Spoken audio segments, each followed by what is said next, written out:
Muito boa tarde. Então, como é que estão no segundo Intercidades? Nós por cá estamos bem. Alguns de nós aqui da nossa equipa sentiram com algum sobressalto o sismo desta manhã.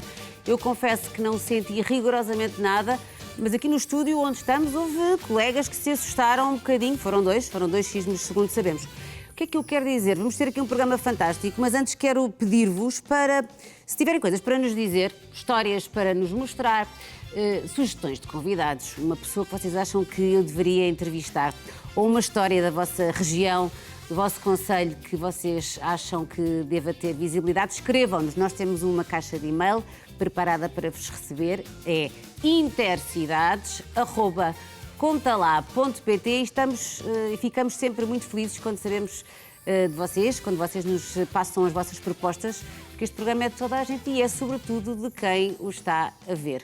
Ora, hoje vamos fazer aqui uma homenagem à rádio. E porquê? Porque nunca, tantas vezes, já vamos falar sobre isso, mas tantas vezes que se deu a rádio como morta e afinal foi claramente uma precipitação, não é? Porque a rádio nunca esteve tão viva. E vamos começar, iniciando este tema, com um bocadinho de uma reportagem de um colega nosso, José Manuel Portugal, que durante esta altura da tempestade apanhou este senhor com esta relação bonita com a rádio.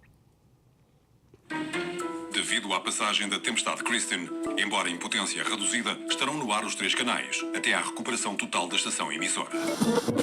Leiria. O que me leva ao alerta que encontrei da DGS, que pede às populações que não bebam água das torneiras, utilizar água engarrafada ou fervida, acrescentar 2 gotas de lexívia a cada litro de água. Joaquim Serrario da Ratinha. 89 anos. 89. A sua sobrinha estava preocupada consigo e disse que queria que fosse dormir a outro sítio, mas está-lhe a custar sair de casa. Sim. A minha casinha não. Queria-me levar lá para casa, mas eu não entrou na minha casinha. Não saiu logo após a tempestade. Diz que já não é agora que vai deixar a casa. Metade do telhado da casa voou. A chaminé caiu. Olha, ficou quase inabitável. Chovia cá dentro. Chovia cá dentro. Entretanto, já houve alguém que lhe fez aqui uns remendos, não é? Foi esse rapaz que está casado com a minha neta, pôs umas chapas de 5 e com algumas telhas que eu tinha aí, também tapou uma água, tirou a chaminé, partiu a chaminé, que está ali até naquele, uma serventia que ali tem. E assim têm passado os dias e as noites, alimentando com pilhas o velho rádio e a lanterna que mantém acesa a luz e a esperança. A minha luz tem sido aquela. Tem aí o rádio a pilhas para ir ouvindo as notícias também? Sim, para ver, sem água, sem luz, nada. Achei, quando vi não fui só eu, toda a equipa, quando vimos este bocadinho desta reportagem de José Manuel Portugal, comovemos-nos porque é a rádio, não é? A rádio a ligar as pessoas e este senhor, com já alguma idade, se não fosse a rádio não teria sabido o que é que se estava a passar no país. Uma rádio que tantas vezes é esquecida e que tem-se revelado a forma mais resiliente de passar informação em tempos de crise. Temos aprendido isso, primeiro durante o apagão e mais recentemente, logo após as tempestades, foi através das rádios que se fizeram chegar informações preciosas àqueles que nem luz tinham em casa. E não é por acaso que o rádio a pilhas é um dos elementos que a Proteção Civil indica que deve fazer parte do kit de sobrevivência. Para falar deste tema, tenho aqui comigo o professor Luís Boniche. E já vamos depois ter muitas reportagens e pessoas em direto sobre este assunto. O Luís, olá Luís, antes de mais, olá. Obrigada por estar connosco no Intercidades. O Luís é um estudioso da rádio, porque é um doutorado em Ciências da Comunicação, mas é autor também de 2 livros sobre o jornalismo radiofónico. Portanto, é a pessoa certa para me dizer se é correta esta ideia de que foi claramente uma precipitação, esta crónica de uma morte anunciada da rádio, que era tão falada há uns tempos, lembra-se? Sim, claro. Vai entrar o digital, vai morrer a rádio. Nunca estivemos tão errados, não é? É, e já antes tinha havido o mesmo discurso quando apareceu a televisão. Pois é. Portanto, a rádio tem passado por estas transformações no campo dos média, com a televisão e agora com a internet, com as redes sociais, e a verdade é que ela está aí, está inclusivamente a bater alguns recordes, o que é muito interessante. E o que é que acha que faz com que esta resiliência, esta capacidade de resistência ao digital, à televisão, o que é que a rádio tem para resistir? A rádio normalmente é vista como um meio mais frágil. Porquê? Porque é menos complexo. É mais fácil fazer rádio do que fazer televisão. Este aparato todo. Exatamente. Portanto, tem menos meios e, portanto, é olhada de uma forma, se calhar, não dura muito. A verdade é que é mesmo essa falta de complexidade, comparada, por exemplo, com a televisão, que depois lhe dá a sua grande força. Por exemplo, em manter-se viva, em manter-se ativa em momentos quando todos os outros vão abaixo. Exatamente. E isso tem sido, de facto, a grande vantagem da rádio ao longo de todos estes anos, ao longo destas décadas de que ela existe. Não é? E nós temos aprendido muito, parece que é mesmo... bem, muita coisa nos tem posto à prova nos últimos tempos. Eu estava a pensar, ainda hoje tivemos um sismo, tem sido estas tempestades, realmente a humanidade está aqui a passar por momentos, por razões que não vale a pena agora estarmos aqui a dissecar, mas que é preciso percebermos que a natureza tem muita força, não é? Claro. E que nós todos estamos muito dependentes dela. Mas lá está. Eu acho que todas as pessoas agora percebem, de repente, que a rádio, mais do que a rádio amiga, a rádio companheira, a rádio agora pode... Perceberam que as pessoas perceberam que a rádio pode salvar vidas, Sim, não é? sim, porque... Mas e não é de agora, não é desta tempestade. Claro, já vem de há muito tempo, vem da sua própria história. E tem a ver com isso, com essa proximidade, com... nós tendemos a estar próximos de quem também está próximo de nós, não é? E, portanto, a rádio, obviamente, que tem esse papel e tem tido essa capacidade para estar junto das pessoas quando as pessoas mais precisam dela. E isso é fantástico no meio de comunicação. E é isso, no fundo, que tem mantido este meio de comunicação, vivo, não é? E isso é muito interessante.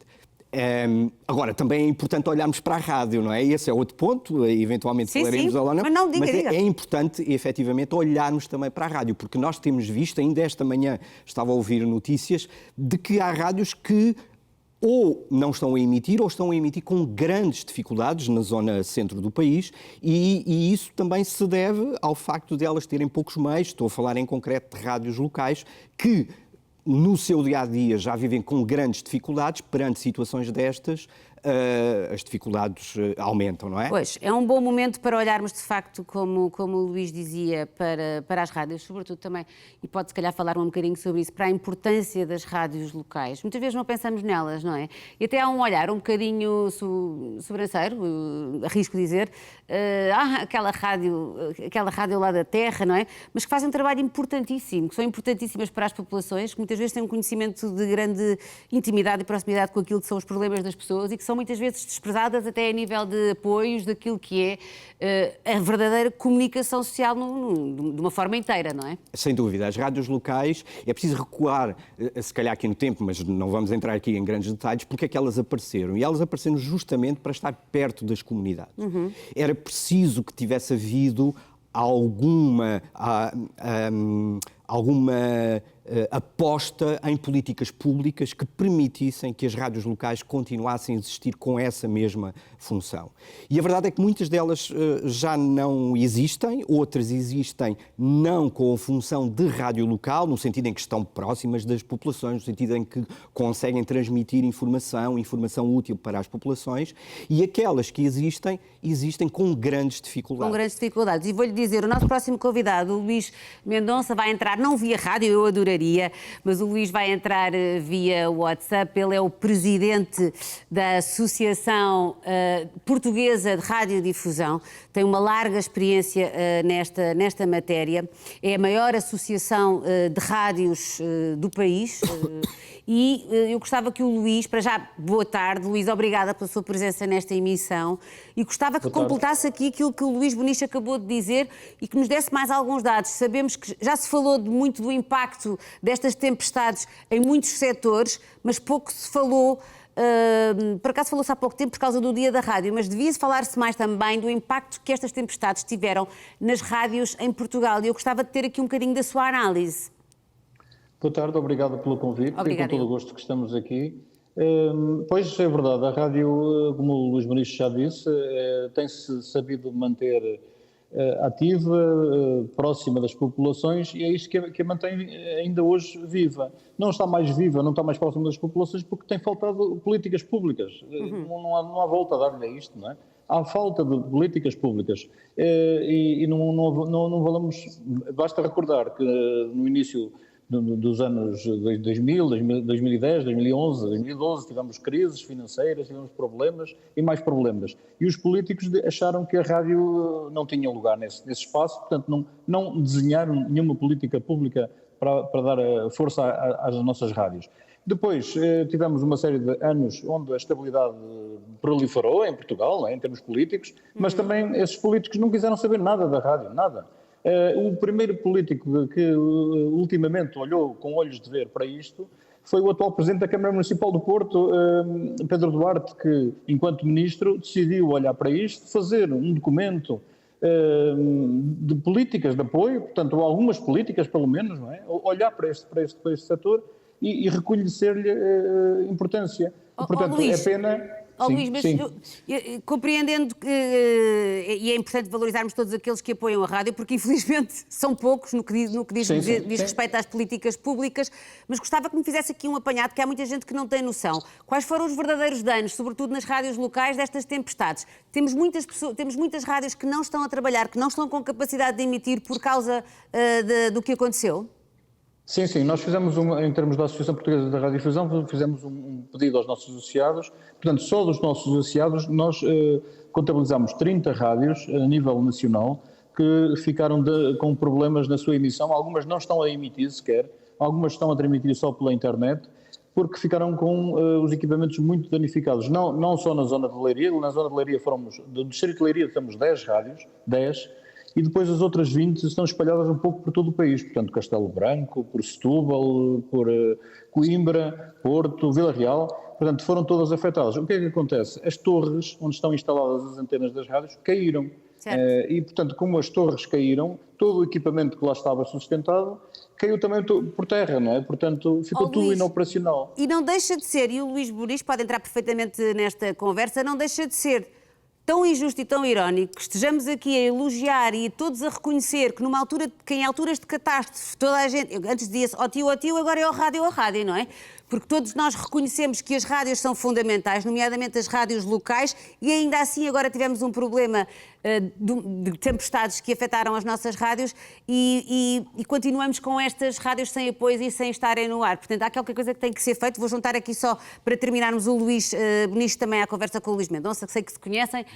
Será agora a altura também de pressionarmos um bocadinho, que a pressão boa sobre o poder político e de dizermos, ok, temos que fazer alguma coisa, temos que garantir que este meio de comunicação sobreviva, esteja forte? Sim, eu acho que é importante realmente olharmos para o papel social que a rádio tem, para a importância que tem, não apenas nestes momentos, que são momentos de crise, de catástrofe, mas também no dia-a-dia. Portanto, olhar para isso, perceber que muitas das vezes o desenvolvimento territorial de determinadas localidades do interior, e não só, esse desenvolvimento também acontece se houver uma capacidade crítica face a esse mesmo território. E isso faz com notícias, faz com debate, faz com questões que a comunidade ela própria discute. Como é que isso também se faz? Faz-se na rádio. A rádio pode ter esse papel. Pode e deve, mas tem que ser apoiada. Eu vou perguntar ao Luís Mendonça.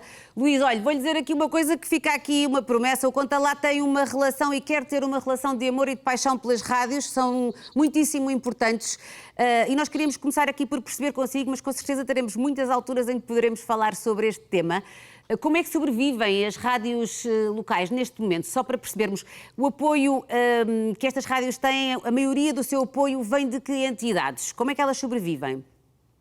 Pois é isso que nós temos aqui. Temos uma série de situações que os diferentes governos já deviam ter olhado para isto. Vamos aqui uma situação muito concreta que tem a ver com a proteção civil. Nós temos vindo a reclamar a instalação de geradores nas rádios, as rádios que não têm geradores, não é? Para podermos emitir quando houver este tipo de situações.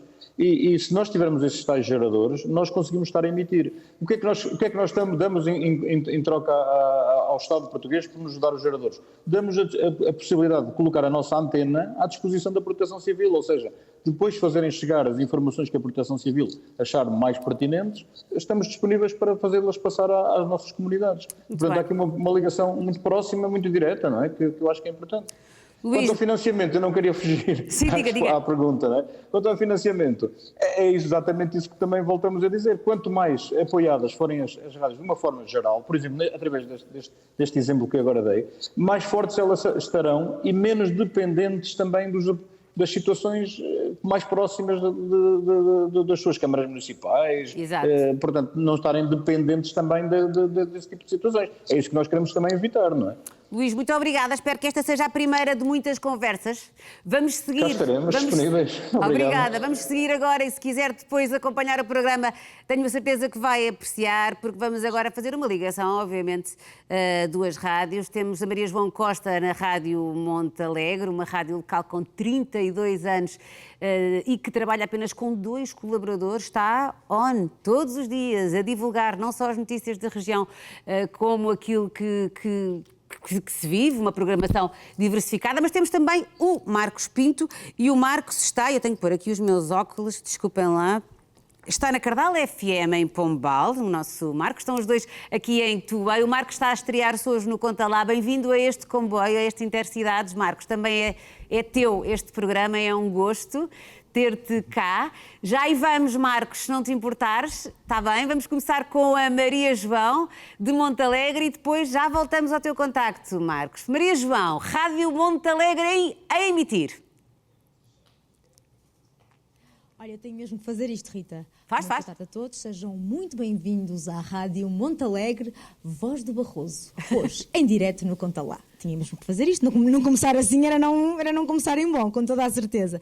É verdade, nós estamos na Rádio Monte Alegre e eu quero chamar à conversa alguém que realmente faz muito para esta rádio. Há pouco dizias, Rita, e com toda a razão, são apenas 2 colaboradores que estão aqui a garantir que todos os dias, da manhã à noite, haja uma emissão e haja muitas histórias para contar. Maria José, há 32 anos aqui, desde o primeiro dia, tenho de perguntar o que é que faz com que alguém que trabalhou, estudou comunicação social, de certeza que pensou em televisões nacionais, decidiu não, eu quero contar a história da minha terra todos os dias.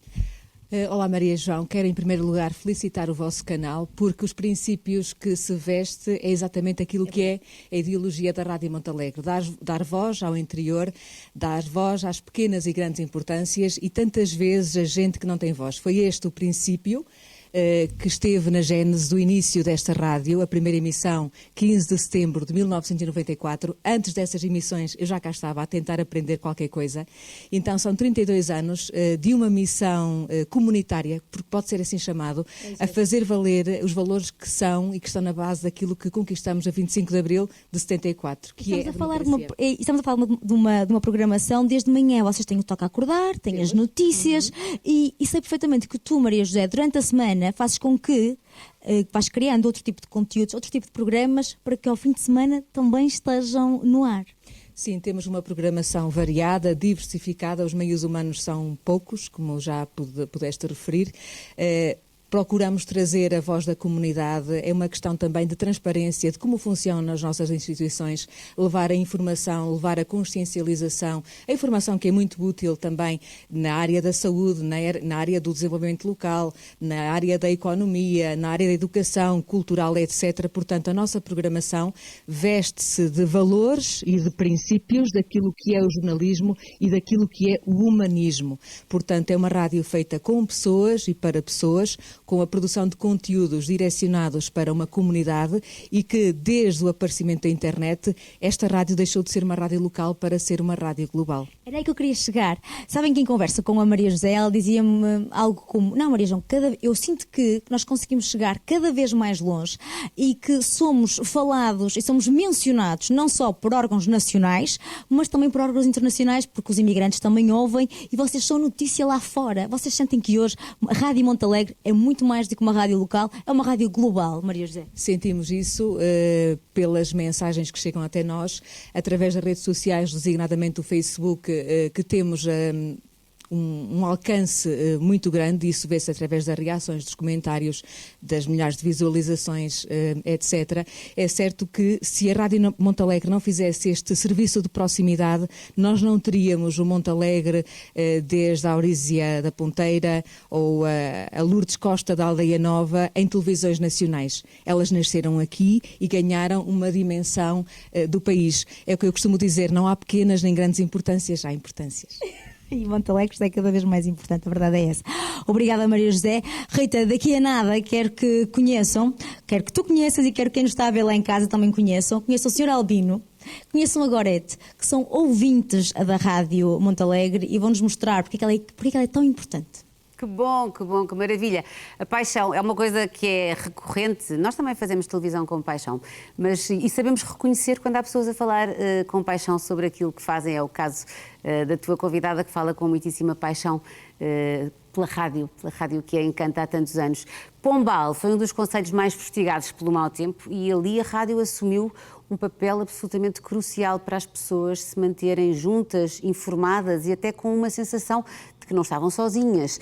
Marcos, foi também um dos momentos em que se provou de uma forma comovente a força que pode ter uma rádio local.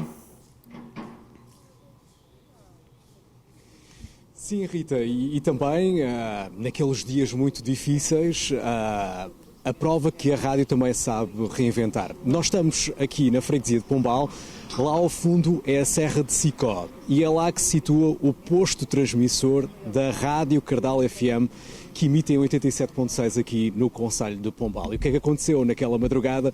O posto foi derrubado pelo mau tempo. Quando os jornalistas da Cardal se aperceberam que não estavam a transmitir da forma mais clássica em FM, o que é que fizeram? Fizeram aquilo que o Gonçalo continua a fazer. O Gonçalo Santos, um jornalista com mais de 30 anos de carreira, muitos deles dedicados à Cardal FM, fez isto.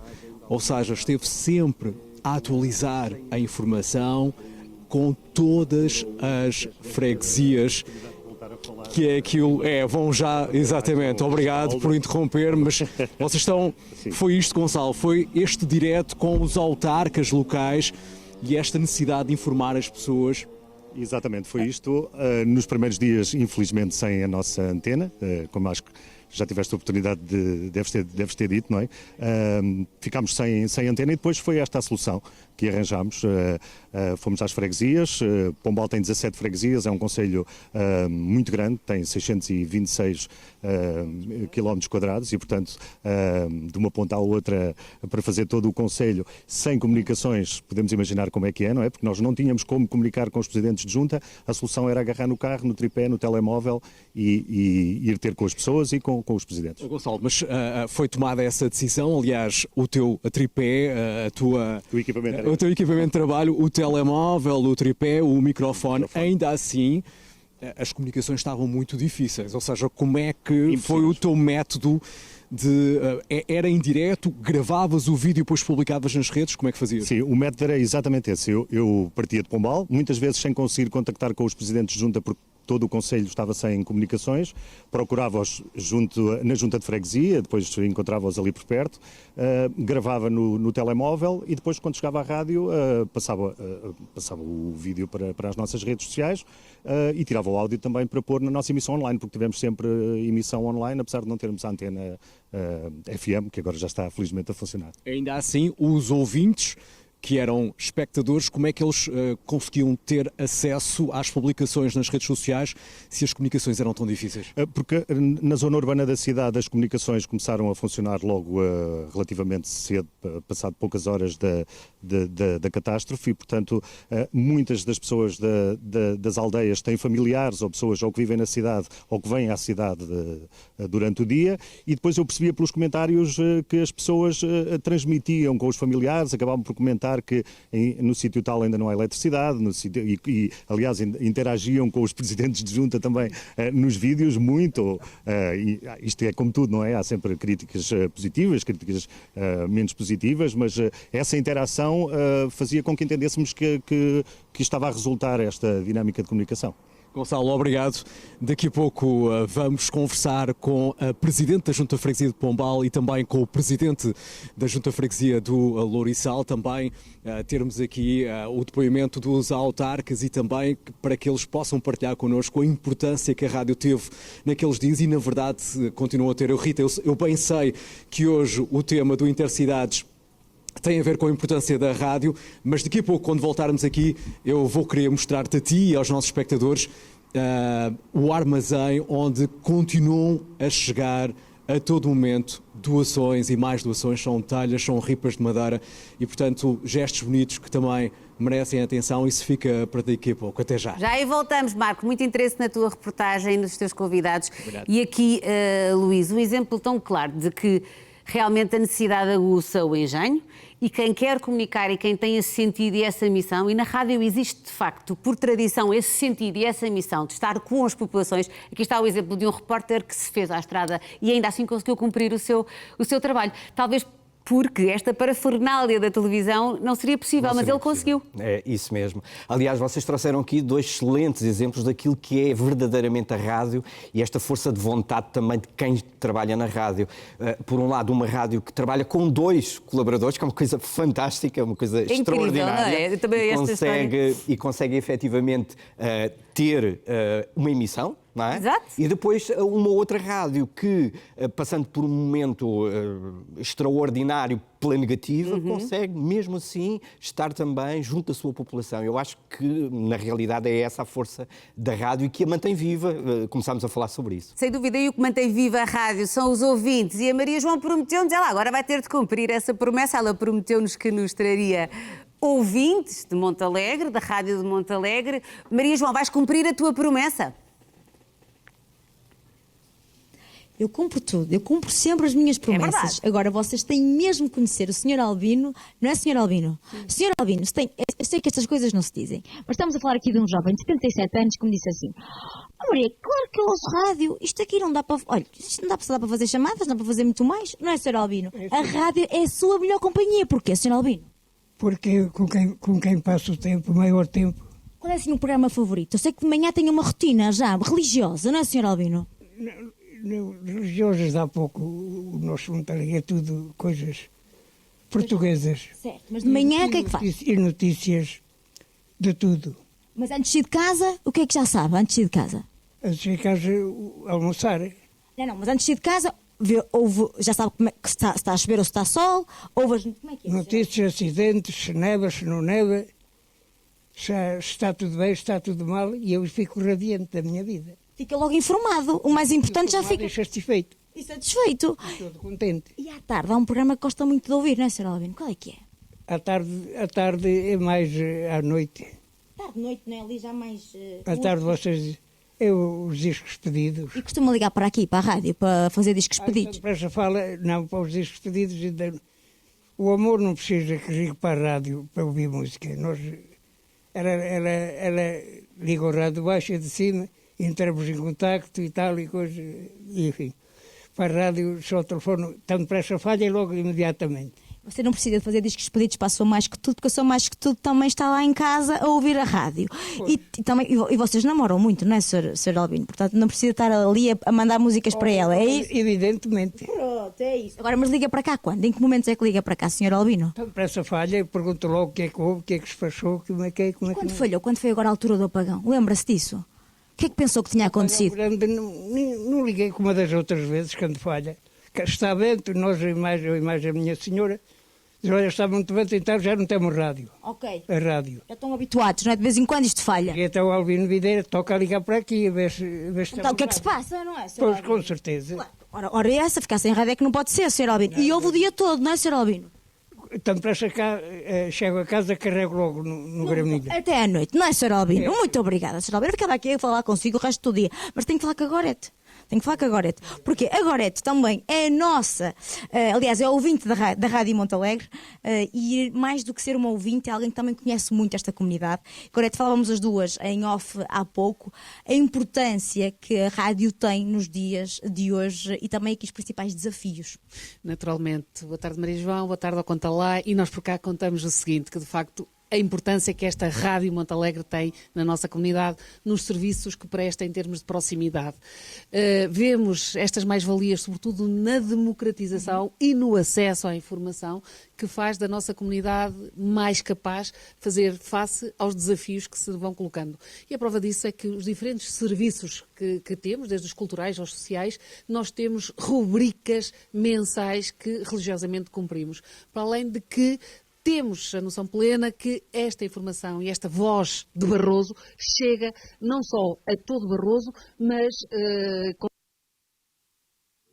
das tem, porquê? Porque também tem aqui um papel muito grande com a Câmara Municipal aqui de Montalegre e vocês todos os meses têm aqui um programa, é uma parceria entre a Biblioteca Municipal e a Rádio Montalegre. Era isso que falava há pouco, não era, Gorete? Naturalmente, o Sintonias com a RM 97.5, a Ação Social, portanto, município mais a Ação Social, enfim, uma série de rubricas em que nós convidamos pessoas, portanto, que estão pessoas capacitadas nas temáticas que queremos proferir e que queremos que a nossa comunidade possa ter também acesso a essa informação, a esse conhecimento e, naturalmente, que este é um órgão privilegiado. Vemos, de facto, esta Rádio Montalegre como um meio de coesão social, de proximidade e, acima de tudo, neste momento que também vivemos, que é esta questão da solidão.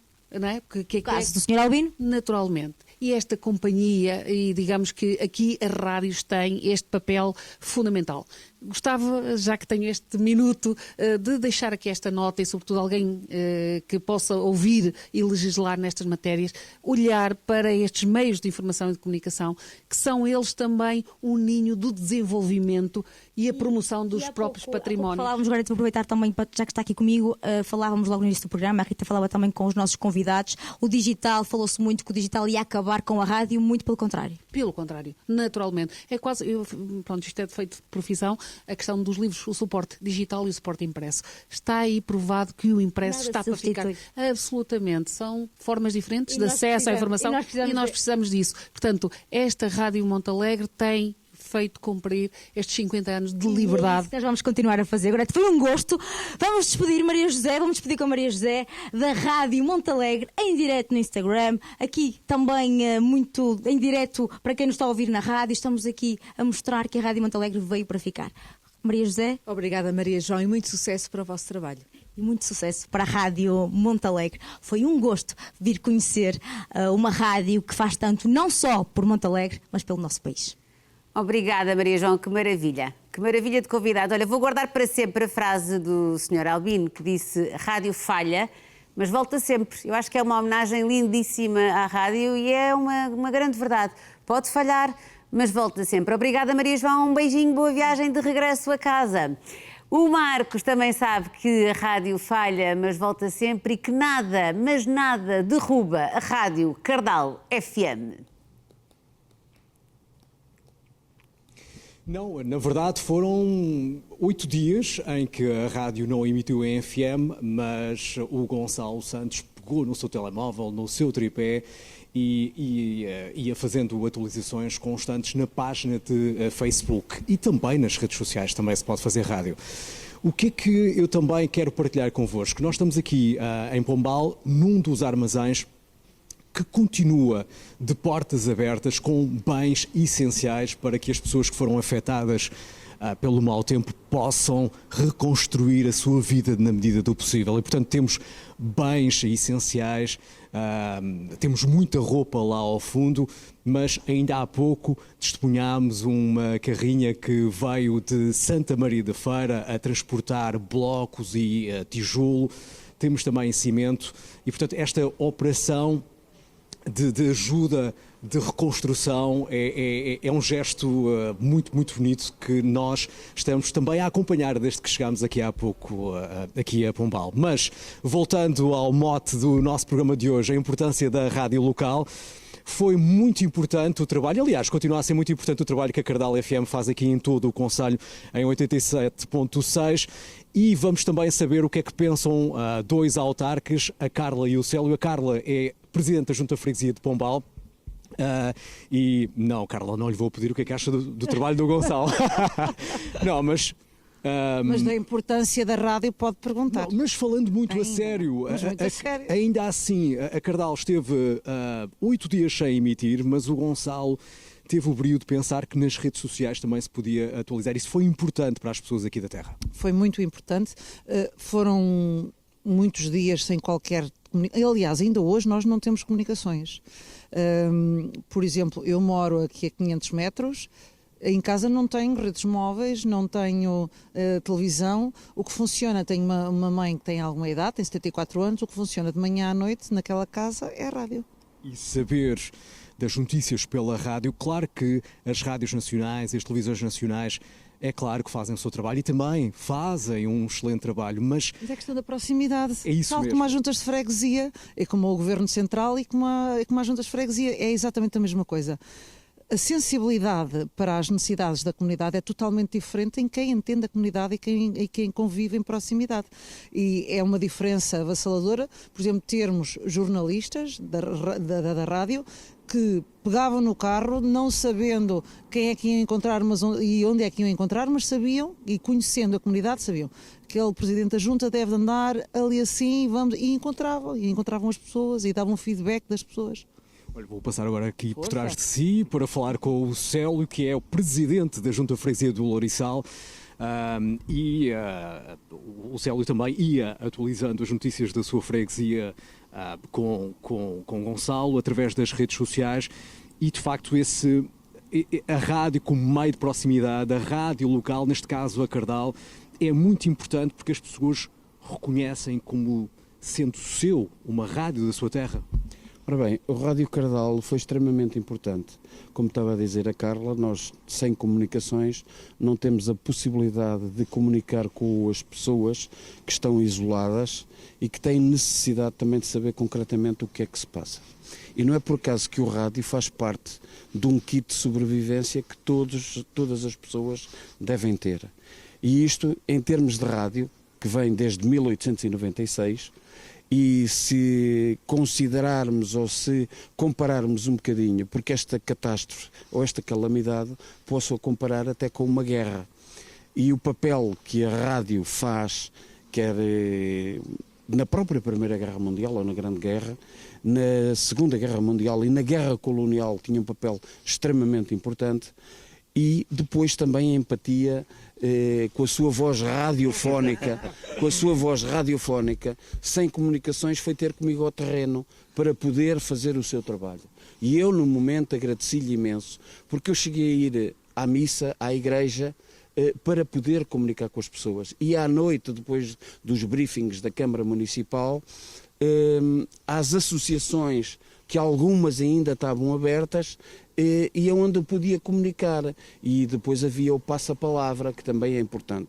Portanto, a Rádio Cardal acho que desenvolveu um trabalho muito importante e vai continuar a desenvolver, porque ele está connosco, eu sei que ele está connosco, ele, Rádio Cardal, aqui como representante da Rádio Cardal. E isto é extremamente importante. O kit de emergência, o rádiozinho, que a pilhas, o rádio a pilhas, o rádio a pilhas.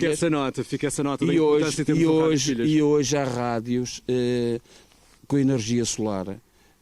Portanto, nem necessitam das pilhas. Temos muitas opções. Temos muitas opções. Posso só muito rapidamente só dizer uma coisa. Queria também, não posso esquecer os meus colegas aqui da informação aqui da cidade de Pombal, a Laura Duarte, do Pombal Jornal, que fez um trabalho excepcional, de resto podem ver na edição da semana passada. Ela fez um trabalho espetacular, também o Nuno Oliveira e o Jaime Pessoa, da Cicó Digital, que também nos ajudou nas reportagens. Olha, em nosso nome também do Conta Lá, obrigado pelo teu trabalho. Obrigado. Ok, e mostra bem esse microfone da Rádio Cardal, porque bem o merece, ok? Obrigado a isto, Rita. Marcos. as palavras tão bonitas do céu e uma bonita Marcos, sem evidência dúvida. da Aí uma importância equipa- que a rádio local teve e continua a ter. Sim, Uma equipa diz. fabulosa a fazer o seu melhor. Eu vou aproveitar também aqui, fica aí Marcos, não te vás embora, para me despedir também aqui do Luís Benichol. Luísa, muito obrigada Obrigado, pela eu. sua presença que nos ajudou aqui a contextualizar. Marcos, sei que continuas aí. Tu hoje tens aqui um dia em grande no Conta Lá, porque agora estás aqui no Intercidades, mas a nossa vida é uma vida que não para, em movimento, e portanto, pelo que sei, logo às 8 da noite, onde é que tu vais andar, Marcos? Ora bem, eu não sei como é que vou ter tempo de lá chegar, mas vou sair aqui de Pombal e vou até ao peso da régua. Mas eu vou conseguir. Para o Feira Semanal. Não podem perder, é um episódio imperdível. Vocês conhecem o Feira Semanal? Não conta lá? Podemos Não, ver vou um ter que bocadinho, colocar. Marcos. Tem de ver. Olha, podemos ver um bocadinho. Deixa-me mostrar-te. Sim, deixa-me mostrar-te então. É imperdível porquê? Por causa do Rafael. Ok. O Rafael é incrível e vejam e conheçam o Rafael. Até já, Marcos!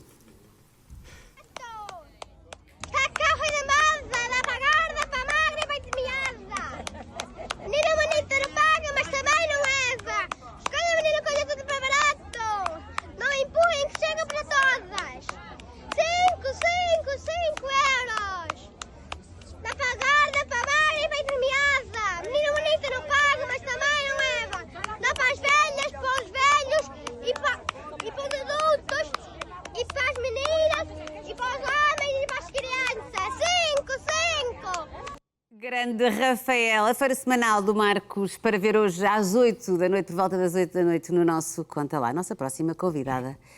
Eu adorei esta apresentação, tanto que eu vou lê-la. Amante e defensora dos oceanos, sereia a tempo parcial. Apaixonada por comunicar a forma como o oceano molda as nossas vidas e como cada indivíduo pode fazer a diferença na contribuição para um planeta saudável. Vou conversar agora com a Carla Lourenço, que é bióloga marinha. Obrigada, Carla, Olá. por estares connosco. Está tudo bem? Tudo bem, muito obrigada. Podíamos estar um bocadinho melhor, não é? Podíamos estar um bocadinho melhor. Olha, Carla, nós convidámos, porque vamos começar por aí, antes de irmos aos dois temas que nos trazem aqui para nos ajudares a contextualizar. Para já, porque achamos que a biologia e a biologia marinha é muito pouco falada em televisão. Concordas? Concordo, sim. Não se fala tanto quanto seria necessário e Portugal é 97% mar. Por isso, nós devíamos falar um bocadinho mais do mar quando se fala de Portugal. E como tantas outras pessoas da tua geração, tu decidiste que isso não ia ser assim. E, portanto, começaste a comunicar através do digital também, não é? E foi assim que nós chegámos a ti, por um trabalho muito bem feito através das redes sociais. Foi mesmo com esse objetivo também de combater uma certa desinformação, falta de informação, ignorância mesmo em relação a estes temas? Sim. Na verdade, eu tive um percurso ainda na academia, não é? Enquanto investigadora, e aí já sentia que a informação não chegava à sociedade, não é? Nós trabalhávamos uns para os outros, enquanto cientistas, certo, enquanto colegas, e depois não chegava, não é? As pessoas não sabiam. E então, rapidamente, depois acabei por passar para o digital e trazer, então, o oceano para as pessoas e tentar, como dizes, combater a desinformação e mostrar realmente como é que as coisas são. E nos últimos tempos, Carla, temos tido aqui alguns... Isto pode, às vezes, parece assim uma coisa do realismo mágico do Gabriel Garcia Marques. Temos sismos, temos tempestades, temos chuvas que nunca mais acabam e temos também o mar e os animais a sofrer. Mas vamos começar pelo mar, porque houve um fenómeno que de certa forma, assustou um bocadinho as pessoas, de uma espuma estranha. Queres explicar-nos o que é que aconteceu? Sim. Então, aqui há uns dias houve uma quantidade absurda de espuma que foi vista na Praia do Guincho, mas não só, foi também visto na Caparica, na Ericeira também, em outras praias. E, obviamente, uma quantidade de espuma tão grande, que cobria vários dezenas de metros, as pessoas ficam, isto se calhar a praia está poluída, está cheia de contaminantes. Imensa gente a fazer stories e nas redes sociais toda a gente preocupada o que é esta espuma toda. Agora, é um fenómeno natural. O que aconteceu foi que isto aconteceu depois de um comboio de tempestades, não é? O mar está muito revolto. Se nós pegarmos uma garrafa de água e sacudirmos uma garrafa de água do mar, nós vamos ver que essa espuma se vai criar, porque o oceano é um grande organismo vivo, tem muitos seres vivos, tem seres mortos, não é? Tem sais e isto tudo. A água não é só água. Ok. E então o que acontece é que, com tempestades, com as ondas a baterem, o ar acaba por ser aprisionado e depois, com esses compostos que existem na água, formam-se bolhas. De forma muito semelhante a nós colocarmos detergente para lavar a louça, não é? Se nós pusermos um bocadinho de detergente num copo ou num prato e pusermos debaixo da torneira, quando a água cai, o que é que acontece? Vai logo fazer imensa espuma. Claro. Mas com muita ignorância, e eu poderia ser uma das pessoas ignorantes, portanto ignorante me assumo, mas as pessoas quando olham para o mar com muita espuma, com essa espuma, dizem, está sujo. Assusta, claro, não é? Porque não sabemos como é que aquilo se forma, porque é que aquilo se forma, mas é efetivamente algo natural. Claro que também pode acontecer as águas estarem poluídas, porque houve muitas escorrências, podem ter ido efetivamente compostos poluentes, contaminantes para a água e haver essa adição, não é? Mas isto acontece de forma natural. Natural. É uma chatice também, pode ser uma chatice para as pessoas, não é? Mas é também uma chatice para os outros animais, não as pessoas. Aí é também uma chatice para os outros animais. Porquê?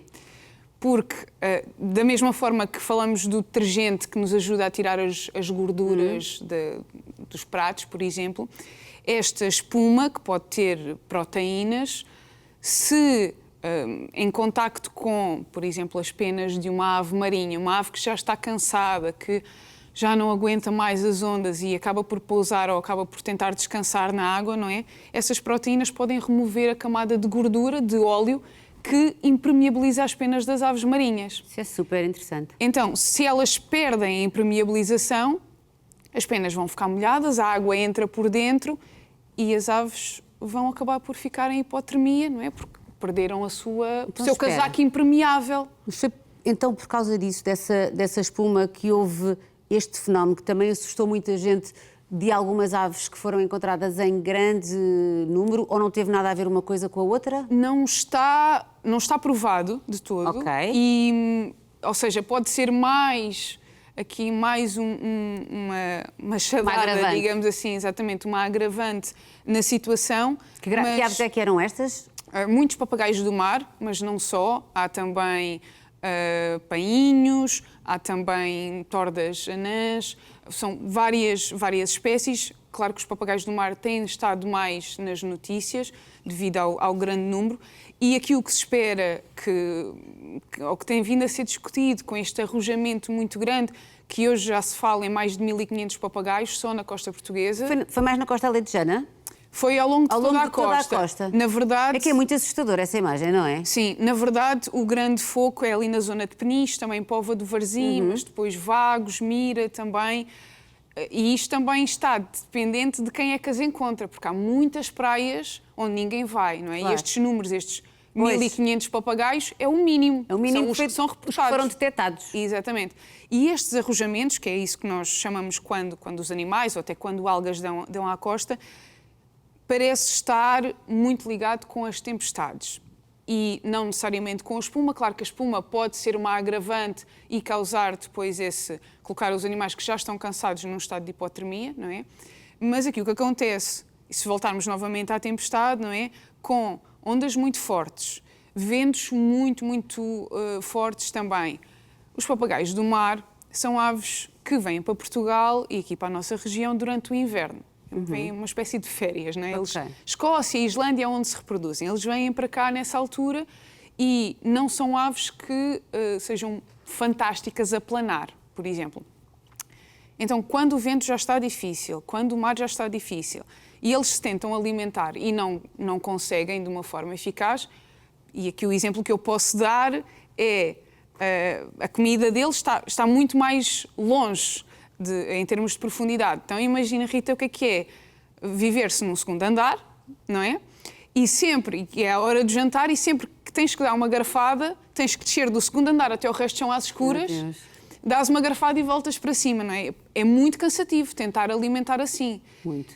E então para eles, sempre que tentam alimentar, não conseguem, é uma exaustão. Total. Eu vou só pedir na Regi para corrigirem, porque nós não gostamos de dar informações menos corretas e, de facto, acabaste de nos explicar que não foi só na Costa Alentejana, foi um pouco por todo o país. Sim. Se calhar corrigimos então aí a nossa frase para darmos a informação certa de que isto infelizmente aconteceu um pouco por todo o país. Eu vou dizer-te, Carla, que eu confesso que pensei em muitos ângulos destas tempestades. E pensei, aqui já tratámos, e tratamos muitas vezes de outros animais, mas nunca me lembrei, por isso é que nós achámos tão interessante, que as aves marinhas, digamos assim, não é? Que também elas pudessem sofrer com estes fenómenos da natureza. Para vocês que estudam que também estudam estas relações causa e efeito, é sempre fácil encontrar essa explicação que tu me deste, ou é sempre vais presumindo, vais analisando cientificamente com outros casos que aconteceram e tentando chegar a uma conclusão de porque é que de repente aparecem, no caso foram os papagaios, mas que outro animal em que aparece em grande número numa praia, por exemplo? Essa é, na verdade, uma das dificuldades de comunicar ciência, porque nós, cientistas, biólogos, tendemos a ter sempre muito cuidado com a forma como dizemos. E eu também não quis dizer, sim, foi a tempestade. Eu percebi isso, por isso é que... Pronto.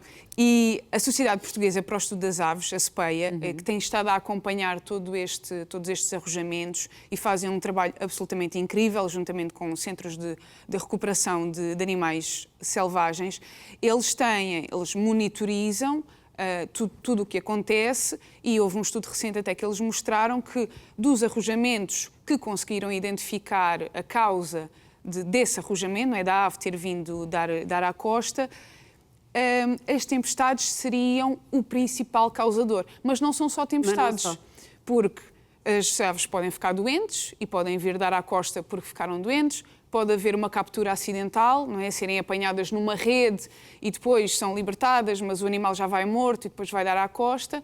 Agora, neste número tão grande, e sabendo que houve um comboio de tempestades, juntamos os pontos todos, não é? E sim, conseguimos... quase... Eu jamais teria a audácia de ousar dizer qualquer coisa que não baseada em factos científicos, mas se nós humanos sofremos tanto, não é? Se as árvores sofreram tanto, se os animais sofreram tanto, parece-me que seria quase impossível, de facto, agora pensando bem, que as aves também não sofressem com isto. Antes de irmos e fecharmos aqui com chave de ouro, perceber que há pessoas que estão a conseguir e a fazer um esforço muito grande para recuperar estas aves, e já lá vamos. Tu trouxeste-me aqui algumas coisas, mostra-me lá o que é que tu me trouxeste, e não são coisas boas. Trouxe-te umas lembranças, Rita, que bom! Que também estão ligadas à tempestade. Olha, esta é bem antiga. Eu sugiro que leias aqui o que é que diz. Espera aí que eu tenho que pôr os óculos. Só com os óculos. O que é que diz aí mais para o final? 94? 94. Então, a lista de premiados será publicada no Jornal Público todas as quintas-feiras. Isto é uma planta, uma embalagem de 1994. Exatamente. No fim de semana passado, eu e uns colegas biólogos estivemos a patrulhar algumas das praias da Caparica para procurar aves marinhas e perceber se poderíamos resgatá-las e encaminhá-las para uns centros. E, obviamente, a tempestade também traz muito lixo, para além de vir de rios, não é? E neste caso de poder vir do Tejo, também ressuspende, coisas que já estavam no fundo, voltam à superfície e vão parar às praias. E estes foram alguns exemplares. Este que viste é de 1994. Este aqui é um bocadinho mais difícil, mas tem a data de validade aqui na base e diz 21 de outubro de 1989. E esse bonequinho que tu tens na mão agora, que é um diabo da Tasmânia da Warner Brothers, eu perguntei a uma amiga, a Ana Pego, que é muito conhecida por recolher lixo e fazer assim uma grande coleção, ela disse-me, Carla, isso é mais ou menos entre o final da década de 60 e o início da década de 80, que vinha como um presentinho nos lados, ou da Olá ou da Rajá. Isto é uma relíquia, sim, mas não devia estar no mar. No fundo, a mensagem é, as pessoas não têm consciência de quando deixam uma embalagem de plástico numa praia de que ela não, por isso simplesmente não se funde na natureza, não se mistura e que é profundamente danosa para todo o ecossistema à sua volta. Carla, vais continuar aqui ao pé de mim, mas antes vamos acabar aqui a dar uma nota de esperança, porque vamos perceber agora o trabalho que é desenvolvido no Centro de Recuperação de Animais Marinhos. O meu nome é Francisca Hilário, sou médica veterinária do CRAM Ecomar, o Centro de Reabilitação de Animais Marinhos, e como o nome indica, somos um centro de reabilitação que trabalha exclusivamente com animais marinhos. O nosso foco está em 3 grandes grupos: os répteis marinhos, os mamíferos marinhos, como os golfinhos, os botos e as focas, e as aves marinhas, que são o grupo que diria que representam mais do número de animais que recebemos e tratamos aqui no nosso centro. Uma pergunta que nos fazem frequentemente é o que é que acontece quando um animal dá entrada no nosso centro. E o que eu posso dizer é que é mais ou menos a mesma coisa que acontece num hospital. Os animais chegam, são vistos pela equipa veterinária, fazemos uma avaliação inicial. Se o animal estiver estável, podemos prosseguir para fazer exames de diagnóstico mais profundos, como por exemplo um raio-x ou análise ao sangue. Caso isso não se verifique, teremos de estabilizar primeiro o animal, que é algo que pode durar desde umas horas até alguns dias, até podemos prosseguir com o diagnóstico. Uma vez chegando a um diagnóstico, podemos começar um tratamento que seja adequado tanto ao problema do animal como à espécie do animal. Quando consideramos que um animal está saudável e que as condições climatéricas e de mar o permitem, planeamos então a devolução do animal à natureza, e este é sempre o nosso grande objetivo. Desde final de janeiro, quando Portugal começou a sentir os efeitos destes fenómenos climatéricos extremos, temos notado um aumento dos animais que chegam ao nosso centro. Já recebemos cerca de 50 animais, 40 dos quais atribuímos a sua chegada ao nosso centro diretamente aos efeitos das tempestades. O grupo mais representativo é, sem dúvida, o das aves marinhas e, em particular, da espécie dos papagaios do mar. Estes animais têm arrojado alguns vivos, outros mortos. Aqui no centro, infelizmente, apenas 25% sobreviveram até este momento. Esta taxa de sobrevivência pode não parecer muito animadora, mas é preciso lembrar que estamos a falar de papagaios do mar, uma espécie extremamente sensível e difícil de reabilitar. E os animais que não têm sobrevivido são animais que nos chegam em estado muito crítico e que, infelizmente, acabam por morrer nas primeiras 24 horas. Os papagaios que se encontram em reabilitação têm progredido de maneira muito positiva. Temos alguns indivíduos que já estão a ir à água e a comer de maneira autónoma, o que consideramos ser excelentes notícias. Antes de terminar, a equipa do CRAM Ecomar gostaria de deixar a mensagem de que, para aumentar as chances de sucesso destes animais e a taxa de sobrevivência, o mais importante é sempre encaminhá-los o mais rápido possível para um centro de reabilitação. Por isso, se encontrarem um animal arrojado, devem contactar imediatamente as autoridades, a GNR, a PSP, os vigilantes da natureza ou os centros de reabilitação, que também vos poderão ajudar a determinar qual é o melhor procedimento. Aqui no CRAM Ecomar vamos continuar a trabalhar diariamente e a focar todos os nossos esforços na reabilitação e recuperação destes animais para que eles possam voltar à natureza. Grande trabalho. Que grande trabalho, sério, parabéns a vocês que fazem este trabalho de recuperação. Carla, eu adorei, eu quero que tu voltes muitas vezes, muito obrigada, quero saber mais, acho que todos queremos saber mais, mas também foi bom terminar com esta mensagem de esperança e com esta imagem tão bonita dos papagaios do mar na piscina, todos contentes, já reabilitados, e deixa-me feliz que assim seja. Obrigada também pelo teu trabalho, Carla. Nós já voltamos e voltamos com a Ana Sofia Vinhas, vai ser ótimo, até já.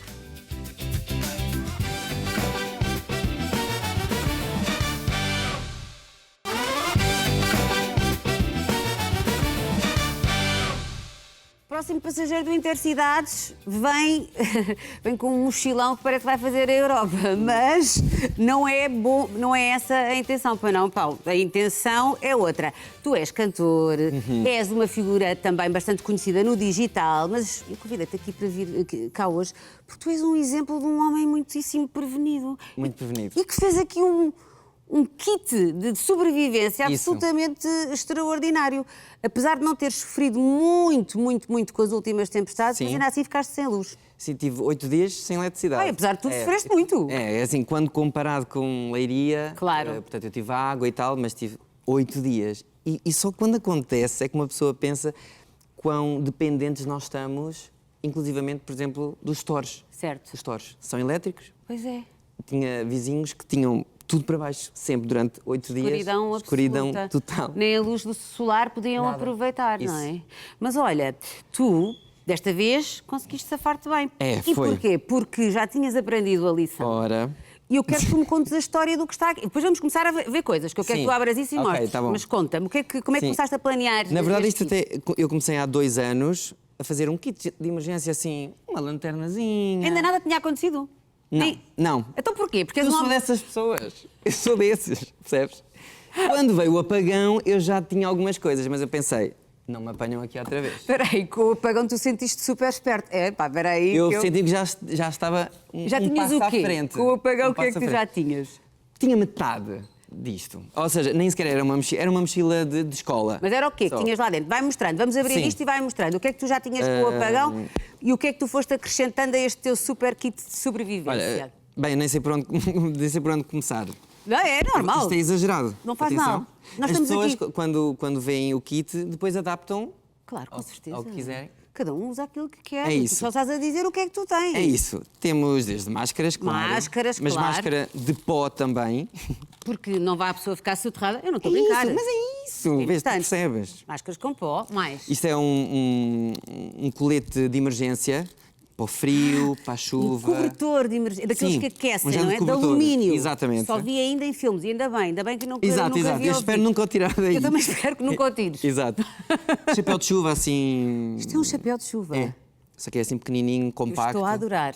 Continua. Olha, isto faz parte desta nova versão 2026, porque o que é que eu faço? Sempre que faço um vídeo sobre isso, vou ler os comentários todos e no ano seguinte melhoro. Ok. Vais acrescentando coisas. Isso. Colete de sinalização. Sei lá. Sei lá. Percebes? A pessoa não sabe. É com uma emergência, ok, pode ser um apagão, mas pode ser muitas outras coisas. Um boné.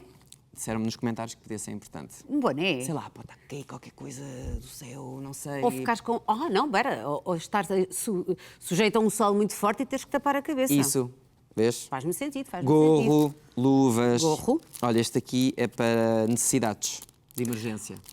Uma mini casa de banho. Isso, uma mini casa de banho. Tal e qual. Mais. No caso, um mapa, mas da minha zona. No caso, Sendo é só. que se estiveres numa situação de aperto, talvez isto não seja a coisa melhor para. Mas depende da emergência. Num grande.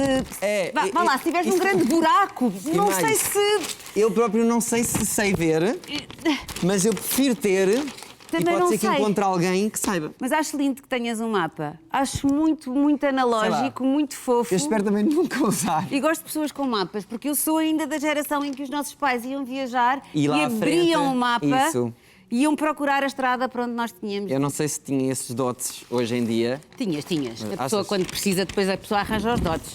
Mostra lá Uma mais. proteção para a chuva e uma tenda. Olha, assim, tão pequenino. Ai, meu E Deus, depois para arrumar isto é que já vai te ser safas. bonito. Pois vai, pois vai. Uma tenda Uma tenda de emergência. faz muito sentido. Sim, senhor. Uma tenda.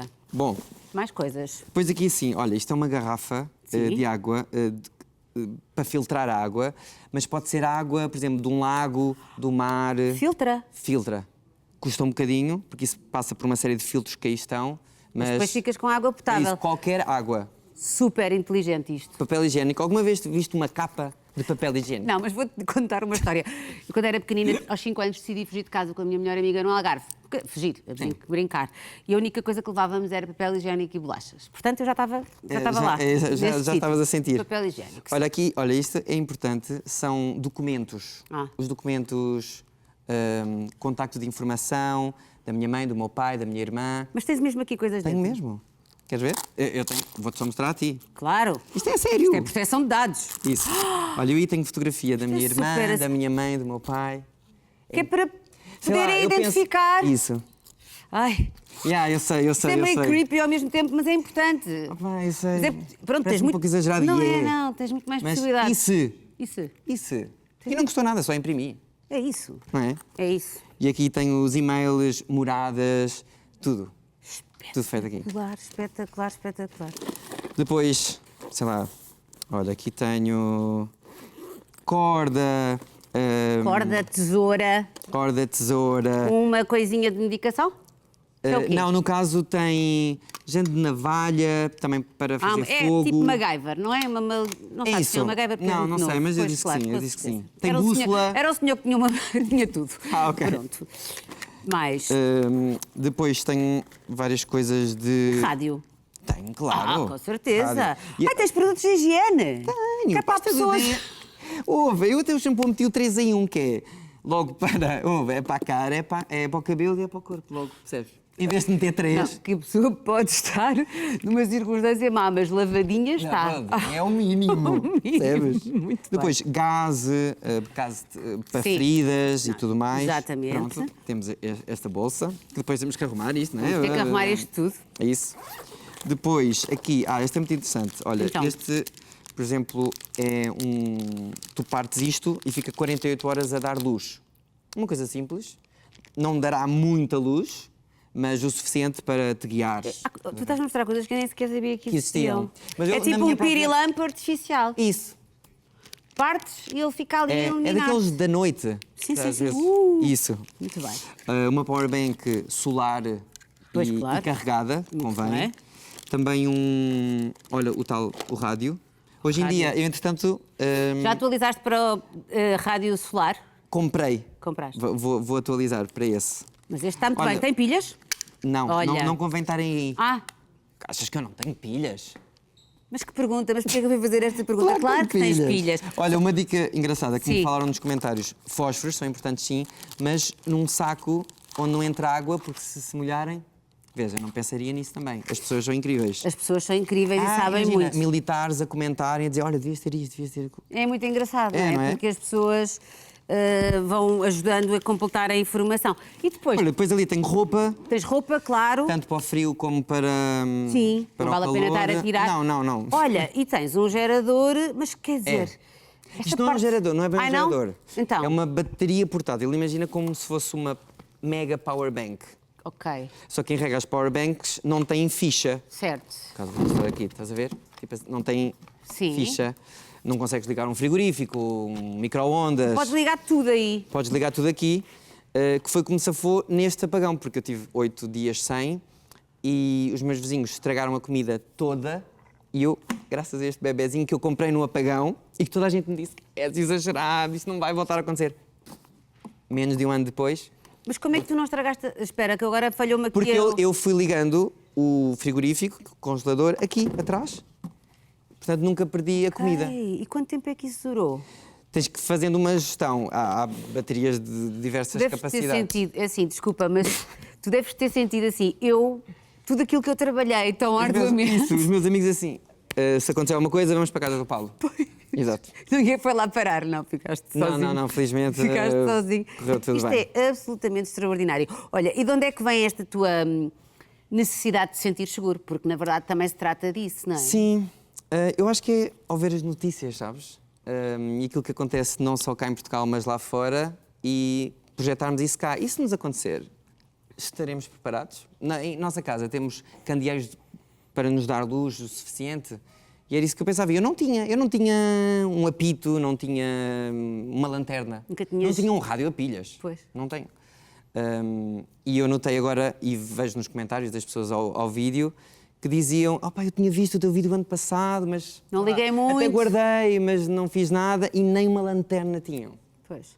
E nós estamos a falar disto de uma forma descontraída, porque também a tua personalidade puxa isso, mas de facto há muita gente que ainda hoje deve estar a pensar, olha, porque é que eu não pensei nisto, não é? Totalmente. Porque há pessoas, ainda em Portugal, é preciso que se perceba isto, ainda neste momento, depois destas tempestades, há pessoas que ainda continuam sem eletricidade, Sim. sem capacidade de E algumas terem... sem água, sem rede, é surreal. É qualquer coisa de muito triste e de muito desesperante. Paulo, foi um gosto.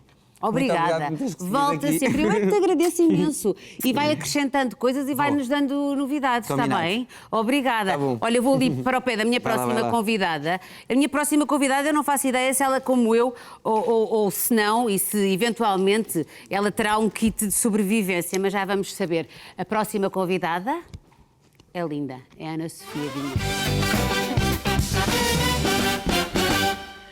Olá, minha riqueza. Olá. Está Desculpa, boa? não me levantar. Não faz mal, fazes muito bem não te levantar. Rita, que bom que é estar na tua casa.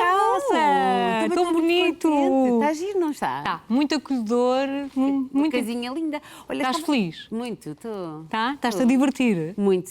Isso é o mais importante, é que te divirtas. Eu acho que Estou cansada, também te vou dizer, mas é normal, não é? É o arranque. Um arranque, nós damos sempre tudo e ficamos sempre um bocadinho... Pronto, mas estou muito feliz, claro que sim. Estou a fazer bom, um programa que eu acho que é um programa bonito e bom e com bons conteúdos, portanto estou muito contente. E estou muito contente de ter aqui hoje também, logo no segundo programa. O gosto é todo meu. E estava a olhar ali para o palco, que é extraordinário, e pensar, tu tens um kit de sobrevivência? Não, confesso que não. Nem rádio? Sim, temos rádio, mas percebi no outro dia que não tínhamos pilhas lá em casa. Mas já temos pilhas. Agora já tens. Já. Olha, querida Ana Sofia, tu também, uma das nossas companheiras deste projeto do nosso Conta Lá, que é um projeto audacioso, corajoso, e tu que já estavas... Eu estava afastada da televisão, na verdade, também quase há 6 anos. Fazia assim umas coisas pontuais no Canal 11, mas já estava assim mais afastada. Mas tu, há quanto tempo é que já não fazias televisão? 17 anos.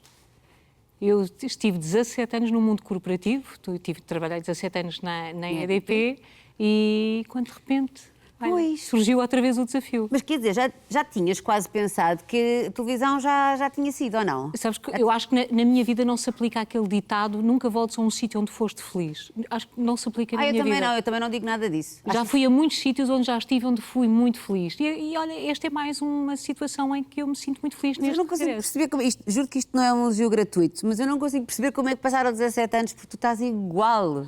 Eu acho que isso é um elogio. Não é, não. Vais ver depois, vais ver que muita gente vai dar razão. E eu preciso de perceber se sentiste ou não saudades da televisão, enquanto estavas fora. Ou não pensaste muito nisso, porque também é uma defesa? Não da televisão. Não senti saudades da televisão nem da comunicação. Porquê? Porque ao longo destes 17 anos na EDP eu tive a oportunidade de trabalhar sempre muito perto com aquilo que era a comunicação, o que era a marca do grupo EDP. Portanto, eu estive sempre de alguma forma ligada ao mundo da comunicação. Certo. Quer dizer, e quando és casada com um jornalista estás sempre ligada ao jornalismo. E quando tens imensos amigos no mundo do jornalismo, estás sempre no mundo do jornalismo. É verdade, isso é verdade. Tu nunca deixas de ser jornalista, obviamente, mas tu... durante muitos anos estavas na TVI, eras o rosto dos jornais principais. Jornal Nacional. Do Jornal Nacional. Eu adorava ver-te, aliás, já te disse isto. Obrigada. E tu sabes, é mesmo verdade, porque acho que tu tens uma... Olha, ainda ontem disse isto ao Júlio, e ainda bem que o nosso... Trabalhei muitas vezes com o Juca, sim. Sim, que o nosso canal tem esta coisa, que é ter pessoas, acho eu, pelo menos eu acredito nisto, com muita empatia com o público, porque sempre senti que tu tinhas essa capacidade empática e que, estando num estúdio, estava estranhamente, apesar de tudo, confortável, eu não te sei explicar. E pensei, ela vai ter... Quando tu saíste, eu fiquei em choque, percebes o que eu estou a dizer? Eu acho que tu e muitas pessoas, sim. Mas quer dizer, foi uma decisão que já estava preparada na tua cabeça? Não, de maneira nenhuma.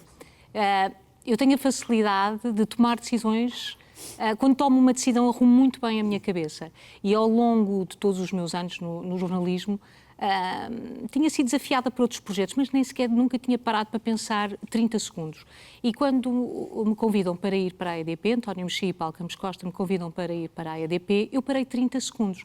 Mas eu acho que estas decisões também são tomadas muito com aquilo que está à tua volta, certo. Como está a tua vida, de facto, como é que tu estás. E quando eu percebi que tinha parado 30 segundos para pensar na ideia ou na proposta de sair, deixar o jornalismo, o jornal com a maior audiência do país, na altura, em 2008, para ir para um mundo corporativo que eu não tinha experiência nenhuma nessa área, mas quando eu percebi que estava a parar para pensar, eu obriguei-me a fazer uma reflexão. E lembro perfeitamente, sentei-me numa mesa de um café, com uma folha de papel, um caderno e uma caneta, e escrevi de um lado, razões para ficar, razões para ir. E quando percebi que as razões para ficar no jornalismo era mero conforto, a minha decisão foi fácil. Então eu tenho que ir à pergunta inevitável, e tu também nunca falas das perguntas mais difíceis, mas houve um certo desencanto na altura também com o jornalismo? Não, houve necessidade de novos desafios. Ok. Claramente isso. Aliás, a mesma razão pela qual me leva agora a deixar o mundo corporativo e regressar ao jornalismo. Apesar que este é um jornalismo, se me permites, diferente. É uma forma de olhar para a forma como comunicamos diferente. E foi isso que me despertou tanta curiosidade e vontade de perceber mais sobre o projeto. E por ser diferente, e por ser... eu não quero aqui estar a classificar, porque seria quase injusto da minha parte, sendo eu só mais uma pessoa, mais uma peça. Mas aquilo que eu sinto aqui no Conta Lá é que é de facto diferente e que é... como é que eu te vou dizer isto? Estamos aqui mesmo para procurar mais as soluções do que andar a perseguir pessoas, ou há um certo clima, muitas vezes, na informação, não é só em Portugal, é no mundo, que é muito hostil, que é muito agressivo, e eu sinto que nós estamos aqui, obviamente, para perceber o que é que se passa no país, sobretudo mais do que no mundo, porque somos um canal mais focado no país, mas que há também esta tranquilidade, esta serenidade de procurar as soluções. Consegues ajudar-me a caracterizar? Acho que tu utilizaste a palavra certa, que é um jornalismo de solução, é um jornalismo da história, é um jornalismo da proximidade. Tudo o que se passa, o palco está muito virado para os grandes centros urbanos. Não é isso que nos interessa. Quer dizer, se a notícia estiver aí, também lá estaremos, claro, como é óbvio. Mas nós queremos é a proximidade do território, é contar Portugal. De facto, nós queremos é contar Portugal. E é nessas histórias que nós vamos poder contar o país, eu acho. E também é bonito e é desafiante. Eu sei que tu és desafios, eu também, porque nós sabemos que estamos aqui num projeto que vai precisar do apoio, do carinho de todas as pessoas que nos veem e de todas as pessoas que apostam em nós. Vamos dar os primeiros passos, não é, Rita? Certo. Olha, sabes que essa é uma novidade para mim? Nunca tinha estado num projeto, no arranque de um projeto. Olha, eu já tive 3. Já? Sim, é a minha primeira vez no arranque de um projeto e está a ser tão delicioso. Mas é ao mesmo tempo louco e delicioso. E assustador um pouco, não é? Sim. Mas também, quer dizer, se não fosse assim, se calhar provavelmente não tinha graça nenhuma, não é? Mas era exatamente por aí que eu queria perceber-te, que é, sentes-te bem às vezes neste desconforto que é obrigatório para qualquer pessoa que começa um projeto e que sabe que este projeto, para vingar, vai ter que ter apoio, vai ter que provar a sua força. Nós estamos aqui a conversar e sabemos que, quem me dera a mim, que toda a gente no país soubesse que nós estamos aqui a conversar. Mas não é essa a verdade, as pessoas vão descobrir-nos aos poucos. Claro, não é? Claro. E para pessoas que estão habituadas a grandes audiências, é um exercício também de humildade. É um exercício de humildade e acho também uma prova de maturidade. Acho que a equipa que está à volta de todo este projeto já tem uma determinada maturidade e uma capacidade de análise do foco daquilo que, de facto, como dizias há pouco, da solução. Claro que nós sabemos quais são os nossos desafios, quais são as nossas dificuldades, mas temos muito clara aquela meta que nós queremos atingir. E quando tens essa maturidade que te traz também bom senso na tomada da decisão, eu acho que o caminho vai ser fácil. E é uma equipa bonita toda, a vossa quer dizer, a informação, há sempre esta divisão que eu de facto não gosto nada e tu sabes, não é? Mas sai naturalmente às vezes, uma é equipa, inevitável. mas pronto, mas há de facto jornalistas com carteira, e ainda bem que eles existem, e há pessoas que estão mais viradas para conteúdos de entretenimento, mas há aqui, neste nosso grupo, várias gerações. Isso é uma das coisas mais bonitas. E eu já te vi, gosto muito, deixa-me dizer-te, quando te vejo com muita, não é paciência, é mesmo com gosto, a formar pessoas. Essa parte também te interessa, ajudar os mais novos a crescerem, não é? Tenho aprendido tanto com eles. Pois, claro. O Rui Moraes ensina-me imenso. O Rui Moraes é um doce. Um beijinho para ele. Ensina-me imenso. Beijinhos para os dois, que são os casulas da equipa. São tão queridos, eu sou, sim, senhor. Não imaginas o que eles me têm ensinado, com imensa paciência, se calhar até com mais paciência do que o que eu tenho, não é? O que é que achas que eles te ensinam mais? É a questão também agora deste nosso projeto não ser só linear e televisão, ser também muito do digital e deles nos darem uma grande ajuda nessa... Sim. Eu estava-me a rir, estava-me a lembrar que o Rui virou-se no outro dia para mim e dizia: Ana, então vamos fazer assim, com a sua imensa paciência a tentar me ensinar como é que eu ia conseguir fazer uma coisa, tecnologia, não é? Enfim, ensinou-me. E acho que eles também aprendem imenso connosco. Acho que também têm imenso a aprender connosco. Sim. E são boas pessoas. E sabes o mais importante? Acho que está-se a formar aqui um grupo de boas pessoas. Boa gente. São boas pessoas. Portanto, está tudo... Ontem o Júlio dizia que toda a vida preferiu trabalhar, por qualquer coisa não quero ser incorreta na citação, mas e é muito do Júlio, toda a vida preferiu que as pessoas achassem que ele era uma boa pessoa do que tanto, um grande jornalista, e sempre preferiu trabalhar com boas pessoas, que isso é mais importante do que às vezes ser um espetacular profissional, mas que depois não vale nada do ponto de vista do caráter, não é? Isso... Olha, eu tenho uma regra. Eu gosto de receber as pessoas como eu gostaria que me tratassem, que me recebessem. Portanto, e acho que cada um de nós, na nossa equipa, está a pôr isso em prática. Portanto, sabemos receber, sabemos aceitar de braços abertos quem chega, de novo à equipa, e acho que é absorver o melhor que cada um de nós tem. Claro, é verdade. Claro que nos irritamos uns com os outros. Claro, como é qualquer dinâmica familiar. Nós ainda não nos irritamos uma com a outra, mas há de acontecer um dia destes, não é? Acho que não, por acaso acho que com os nossos feitios, não sei. Também acho que não. Acho que temos outras pessoas para embirrar. Também acho que não. Não vamos embirrar muito. Mas aprendemos com isso e não haver, o facto de não haver o rancor e termos todos muito claro qual é o nosso objetivo. E todos queremos o mesmo, não é? Sem dúvida. Vocês agora... Tu tanto queres o meu sucesso como eu quero o teu. Isso não tenhas a menor dúvida. O teu sucesso será o meu, não é? Nós agora durante estes tempos difíceis do país, a informação do Conta Lá fez um trabalho muito diferente, não quer dizer que seja melhor ou pior, mas muito diferente das outras estações, porque foi de grande... audácia. Sim, e humanidade também, e de tempo. O que eu senti foi que todas as histórias eram contadas com tempo. Que nós temos uma televisão onde podemos contar, fazer reportagens que têm tempo, não é tudo a correr. Tu também sentes que isso, para quem fez tanta televisão, em que dizia, uma pecinha no máximo 2 minutos, 3, e nós aqui eu sinto que as vossas... Ok, dá para respirar, dá para conhecer aquela pessoa bem, não temos que estar a correr. Claro. Isso é um privilégio gigante. E sabes, é uma coisa que eu, ao fim de 17 anos, eu entrei de cabeça, eu mergulhei de cabeça. É que tudo aquilo que não se deve fazer, que é, deve-se um sítio que não conhecemos muito bem, não mergulhes de cabeça. Vai Sim, com cuidado. vai. Eu mergulhei no projeto literalmente de cabeça. Entro em setembro e estou logo a fazer debates para as eleições autárquicas de outubro. Fazemos uma emissão especial em outubro. Depois, no outro dia, já estou a fazer reportagem, já estou a fazer um congresso e depois... Portanto, é essas oportunidades. No meu caso pessoal, tem sido uma oportunidade de me redescobrir. Certo. E de eu pensar assim, olha, afinal ainda consigo fazer isto assim. Claro. Olha, afinal ainda se faz assim. Compreendo tão bem. Eu ontem, posso-te confessar a ti, que ninguém nos está a ouvir, ontem também, antes disto arrancar, pronto, há uma certa segurança que nós temos, que ainda bem que temos, que é como realmente aquela coisa de que é como andar de bicicleta, é um bocadinho, mas nós ficamos sempre com aquele frio, que ainda bem que existe, porque é sinal de responsabilidade. E eu ontem, antes do direto, aqui toda a gente aqui a ver, e os nossos colegas, e ainda bem a dar apoio, e eu pensei para mim durante uns...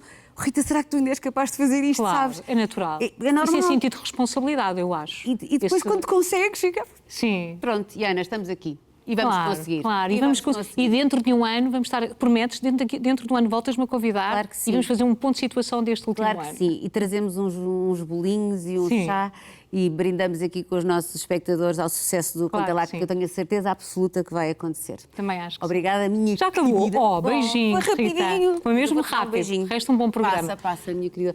E bom trabalho. Obrigada. E volta sempre, porque isto é Obrigada. também a tua casa. Muito e obrigada. agora, obrigada, querida. Obrigada. Agora vamos tentar perceber então quem é que vai estar na próxima paragem.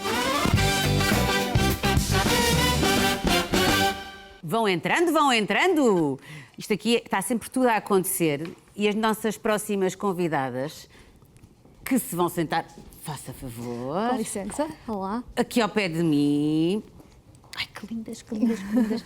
Então, quem é que nunca, já as vou apresentar, não se preocupem, quem é que nunca teve uma dúvida sobre o que pode ou não fazer para resolver um problema com seguros, uma escritura ou qualquer coisa que envolva leis? Simplificar o direito é o que vamos fazer com a ajuda da Cristina Pires e da Mariana Rocha. Agora têm que me ajudar. A Cristina? A Mariana Neves, a Mariana Rocha Neves e a Cristina, não é? Que têm um projeto que se chama Simples e Direito, que é incrível. Isto é, mais uma vez, gente muito boa que anda aqui no digital e que eu espero que esta seja a primeira de muitas conversas. E antes de irmos ao assunto, eu quero perceber como é que isto acontece. Como é que vocês são amigas há imenso tempo, descontraídamente, contem-me um bocadinho da vossa história. Como é que vocês se encontram para explicar às pessoas, para no fundo trocar por miúdos o direito, não é? Que é assim uma coisa parece meio complicada, mas não... E é às vezes um bocadinho complicado. Mas às vezes são mais os termos do que propriamente o direito em si. Às vezes até é simples, mas os termos complicam muito. Às vezes a lei também é feita para ser complicada. Isto também é a realidade que nós vemos. Mas temos aqui duas amigas de onde? Viana do Castelo. Adoro. É que uma das coisas que eu mais adoro neste nosso Conta Lá é nós termos aqui muitos sotaques e percebermos que o país é isto, é a beleza dos seus sotaques. E aqui duas mulheres do Norte, portanto, e conhecem-se onde? Na faculdade? Não, nós somos amigas desde a infância. Ok. E os nossos percursos foram-se acompanhando, quer na escola, nas escolas que frequentamos e depois, inclusivamente, quando fomos estudar para o Porto. É verdade que ambas fizemos o curso de Direito, ainda que em faculdades diferentes. E mantiveram sempre a vossa amizade? Sim, morávamos juntas Morávamos na faculdade. juntas. Portanto, mantivemos, sim. Sim, sempre. E tiraram especialidades diferentes ou mais ou menos? Por acaso tiramos dentro das mesmas áreas. O meu mestrado é em fiscal. O meu também. A Mariana também.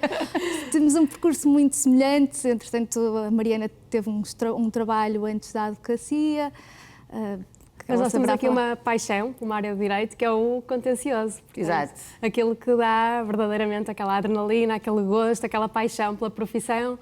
Pronto, e é isso que realmente, pelo menos a mim me realiza, e à Cristina também, tenho a certeza que sim. E como é que vocês as duas, então, depois, qual é o momento em que decidem, ok, vamos fazer aqui um projeto no digital em que possamos explicar às pessoas algumas questões relacionadas com o direito? Como é que surgiu esta ideia? Isto surge de uma forma bastante informal, ou seja, nós costumamos almoçar juntas, a partilhar muitos momentos juntas, viagens, etc. E começamos a perceber que muitas vezes as pessoas não têm conhecimentos básicos sobre direito, ou seja, existe aquilo que nós chamamos iliteracia jurídica. Mesmo. Nós em conversação dizemos assim, mas como é que atendemos esta pessoa, mas como é que ela não sabia isto? Isto é básico. Pronto, e foi a partir daí que nasceu esta ideia, portanto, com uma vontade de informar, dar a conhecer, para as pessoas poderem conhecer os seus direitos e poderem reivindicá-los também. Claro que sim. E a vossa página está no Instagram ou em mais plataformas? Essencialmente no Instagram. Como é que vocês fazem entre os vossos casos e o estudo? Porque a advocacia requer muito trabalho para se juntarem e criarem conteúdo digital. Vou fazer uma pequena confissão. Bora. É que nós gravamos bastante conteúdo e rateamos da forma como ele vai saindo. É impossível fazer conteúdo toda a semana. Portanto, a televisão é assim que fazemos. Isto tem que se gerir bem. As pessoas perguntam, mas como é que têm tempo todas as semanas, terem tempo? Não, nós trabalhamos nos temas e fazemos conteúdo para uns meses. Claro. E depois ele vai se autogerindo. Mas tem uma equipa que nesse dia está todo o dia convosco a gravar? Não. A equipa somos nós. Nós gravamos 4 vezes por ano. De uma só vez, 12 vídeos cada uma. 12 vídeos cada uma, 4 vezes por ano? Sim. São de um minuto. Vamos ser honestas também. Digamos que não é necessário uma produção, mas sim, são relativamente curtos, portanto é fácil fazer essa gestão, porque depois, entretanto, os vídeos é só publicá-los e acaba por ser uma gestão fácil. Muito bem. E nós quisemos muito e queremos muito que vocês, sempre que possam e que exista assunto, que há muito, possam colaborar connosco. E hoje, até para estrear aqui a nossa parceria, trouxeram um tema que me parece que nos pareceu a nós que é determinante. Aliás, foi uma sugestão vossa, mas que bateu exatamente com aquilo que seria a nossa sugestão, que tem a ver com os seguros, não é? Com os seguros relativamente a estas pessoas que agora perderam tantas coisas, tantas dos seus bens durante as tempestades. E é curioso que também vimos muitos governantes na televisão quando lhes perguntavam, então, mas qual é que é a solução para estas pessoas? Primeiro vamos às seguradoras. E há muito pouca informação em relação a este assunto dos seguros, e há informação que também passa de forma errada. E eu queria que vocês nos ajudassem então a compreender o que é uma pessoa que tenha passado por uma situação destas, catastrófica para a sua família, para a sua casa, quais são os primeiros passos? Vai falando uma, vai falando outra, vocês ajudam-se. Em primeiro lugar, há que dizer que os seguros não substituem o papel do Estado. Claro. O Estado tem o seu papel, os seguros têm outro, até porque o seguro, para ativar um seguro, tem que se ter precisamente seguro, tem que ser contratualizado. Claro.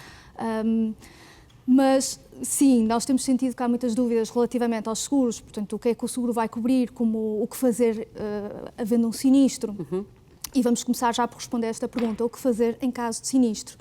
E, em primeiro lugar, o que se deve fazer é registar tudo. Exatamente, documentar tudo, não é?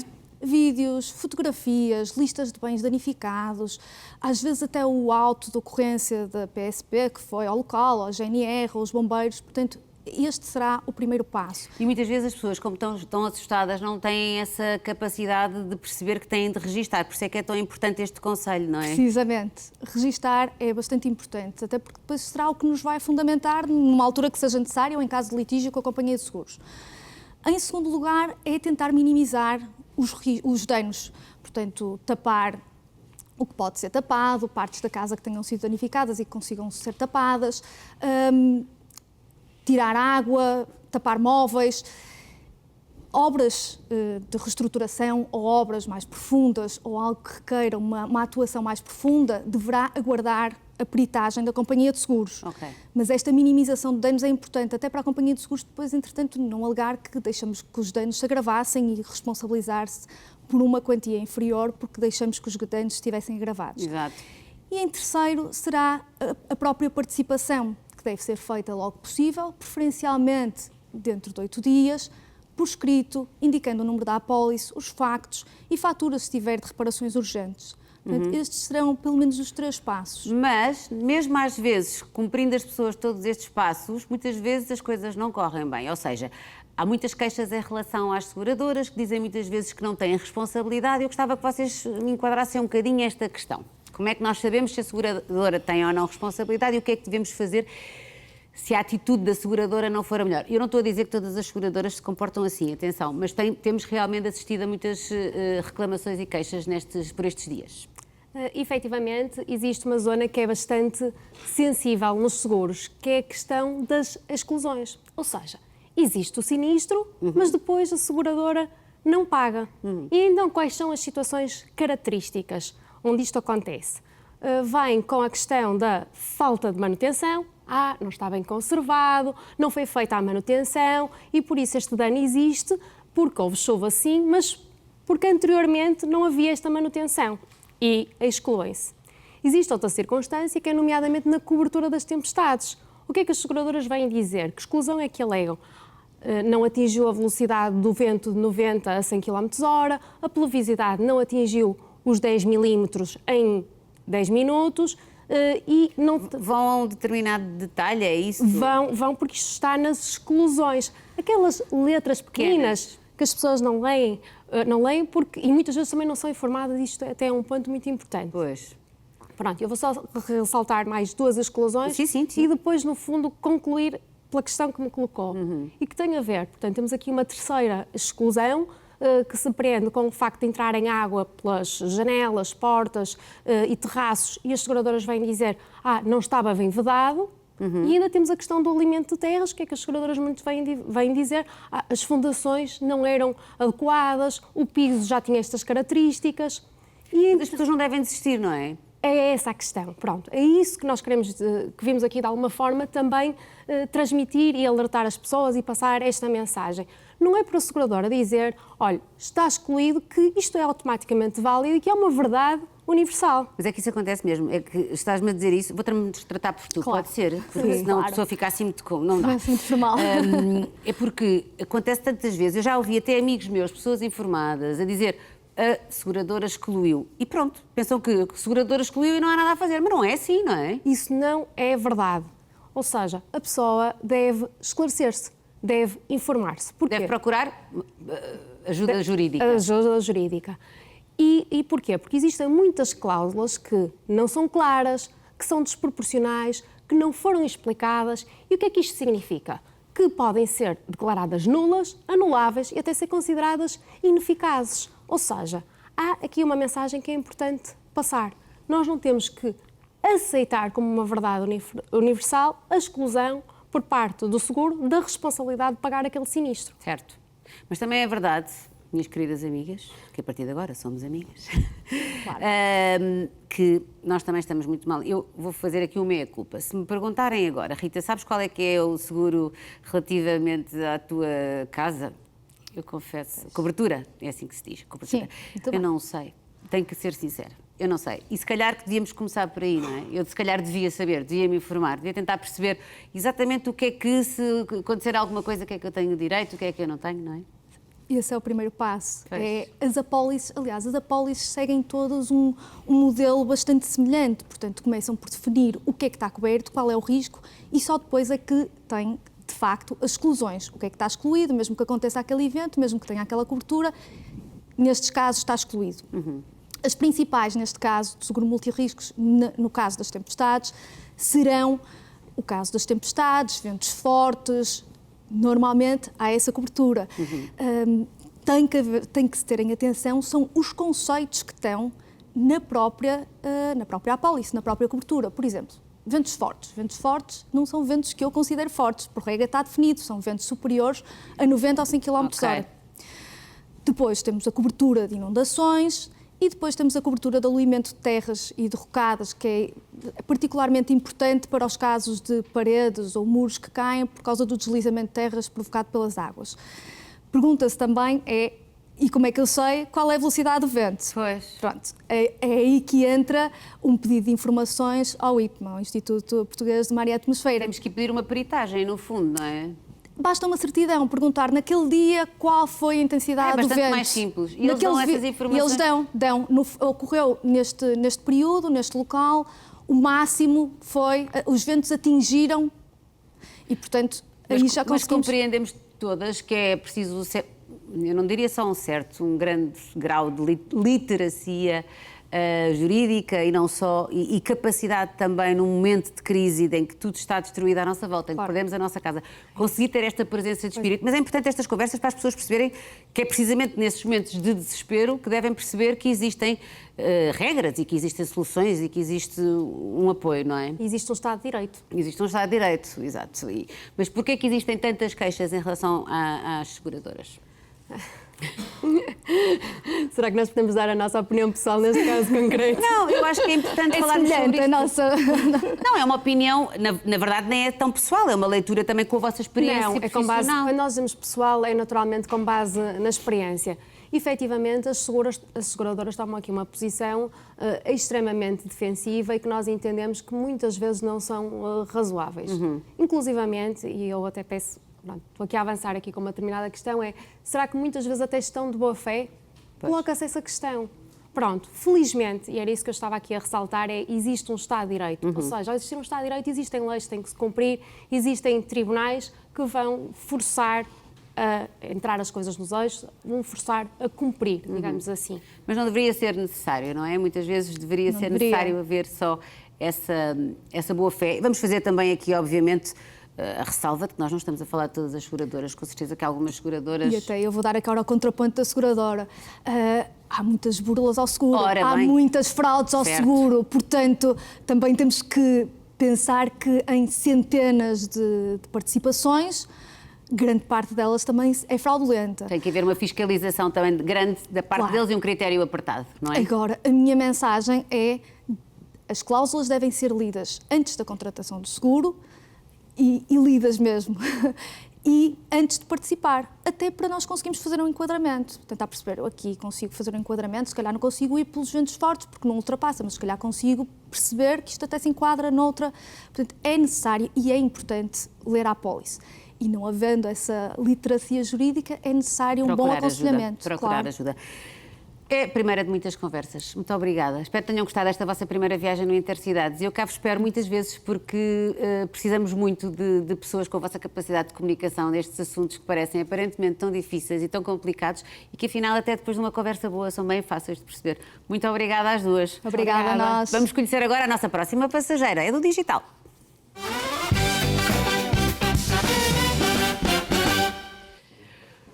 E connosco está, já estava ontem, está a nossa Sofia Santana, a Sofia responsável aqui pelo site do Conta Lá. Sofia, o que é que temos em destaque hoje no site do Conta Lá?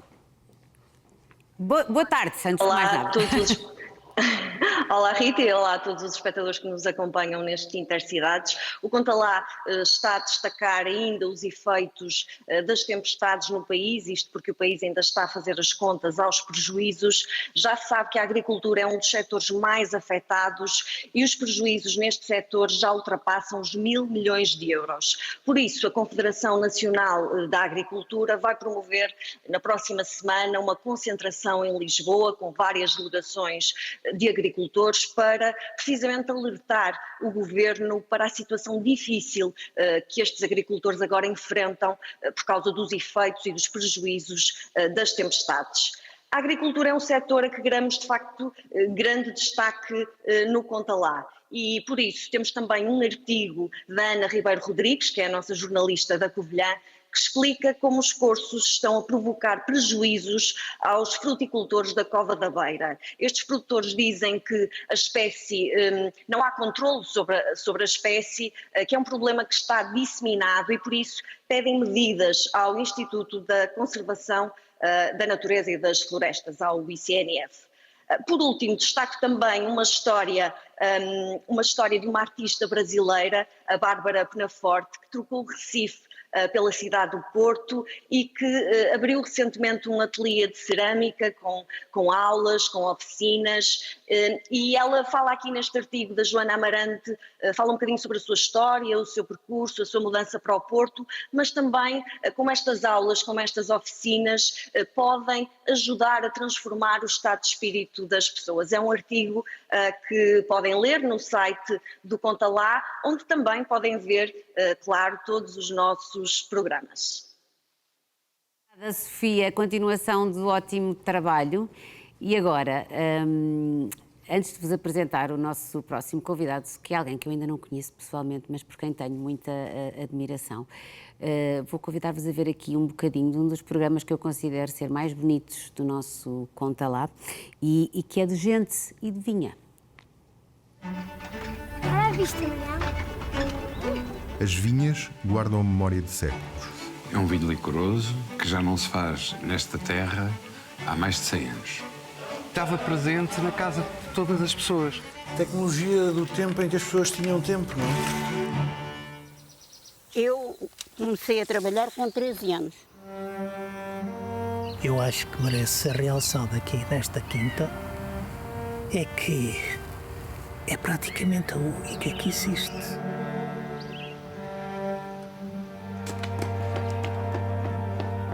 Dá trabalho aqui. Nós tentamos sempre que o vinho nasça na vinha e poucas vezes na adega. Tenta-se regenerar, tenta-se dar de volta aquilo que em tempos se retirou. A vida é dura, o clima é duro. Eu acho que é de facto uma paisagem que vale a pena observar com atenção. É jornalista, professor, consultor, especialista em vinhos, chefe de cozinha. Eu sou super fã do André Magalhães, é a primeira vez que o vou conhecer. É um apaixonado por várias áreas, mas é na taberna da Rua das Flores, em Lisboa, que partilha o seu amor pela cozinha.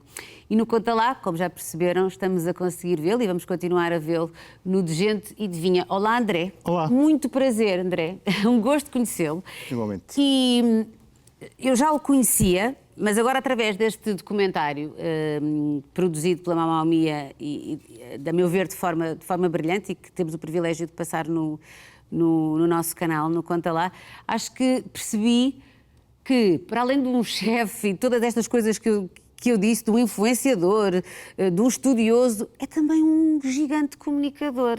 E eu vou começar por aí, de onde é que vem esta vontade de comunicar e esta capacidade de comunicar tão eloquente?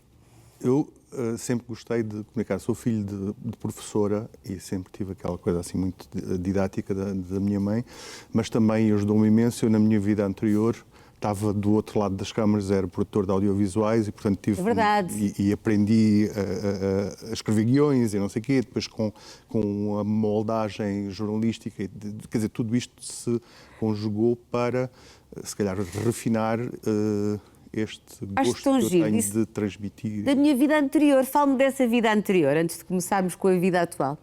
Não, a minha vida anterior era uma que, tal como tantas outras pessoas, no início da minha vida profissional, eu pensava que ia trabalhar em audiovisuais para sempre, que ia fazer uma carreira na televisão e no cinema, etc. E estava formatado para isso e estava a construir, digamos, a minha base de competência nesse sentido. E depois houve uma altura em que eu decidi que, afinal, queria continuar a aprender coisas diferentes, queria continuar a fazer outras coisas que fossem igualmente desafiantes e decidi mudar de rumo. E decidi mudar de rumo. Mas isso foi um chamamento, foi um apelo, Muitas vezes as pessoas mudam de rumo também por eu não gosto da palavra desespero, mas uma urgência de sermos felizes. Eu não era infeliz nessa vida anterior, até me sentia bastante realizado profissionalmente, mas eu acho que às vezes há assim momentos de viragem, há assim ciclos, pausas, e eu gosto sempre de, nesses momentos, poder dar-me ao luxo de fazer uma espécie de paragens sabáticas.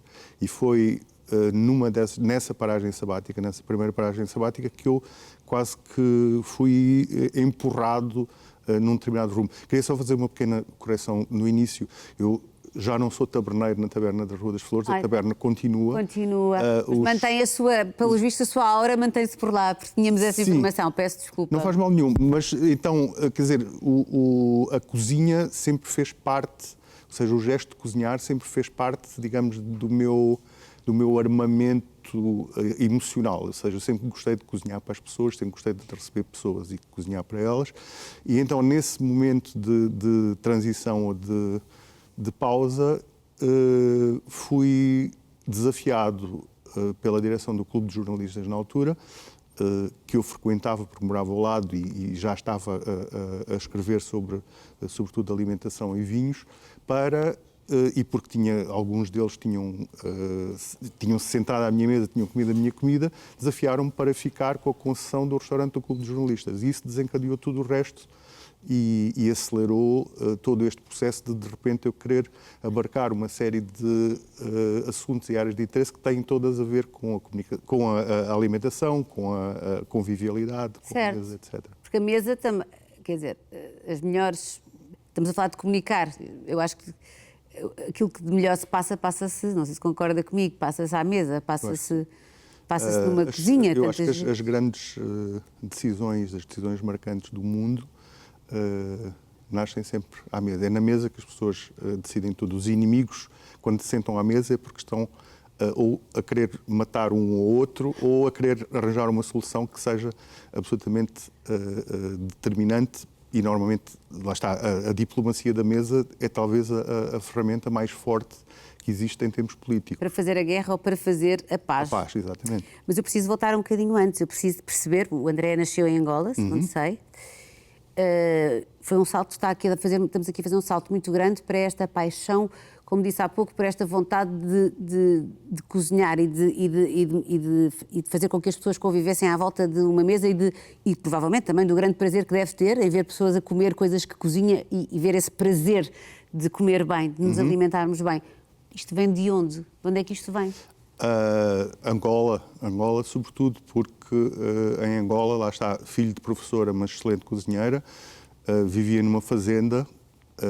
Não vivia isolado nem sozinho porque tinha uma série de miúdos com quem eu brincava, que eram também os alunos da escola que a minha mãe dirigia e que eram os filhos dos trabalhadores da fazenda, mas eu era sempre um bocadinho sozinho em casa, no sentido em que quando não estava a brincar com os outros miúdos, passava muito tempo atrás do cozinheiro e então comecei a brincar aos cozinheiros muito cedo e depois comecei a perceber que conseguia cozinhar refeições completas muito cedo e depois fui, acho que também incentivado pela minha mãe e, portanto, tudo isso fez com que eu... E depois uma junção aqui maravilhosa, que também é uma característica sua, que é o facto de ter uma profunda conexão na sua cozinha com a terra, com os produtos, com a natureza, porque nem toda a gente tem. E isto também vem desse lado, não é? De estar com esse cozinheiro que admirava, mas ao mesmo tempo a brincar cá fora. Isso é essencial, ou seja, eu, por viver numa fazenda, convivi com a terra desde muito cedo, ou seja,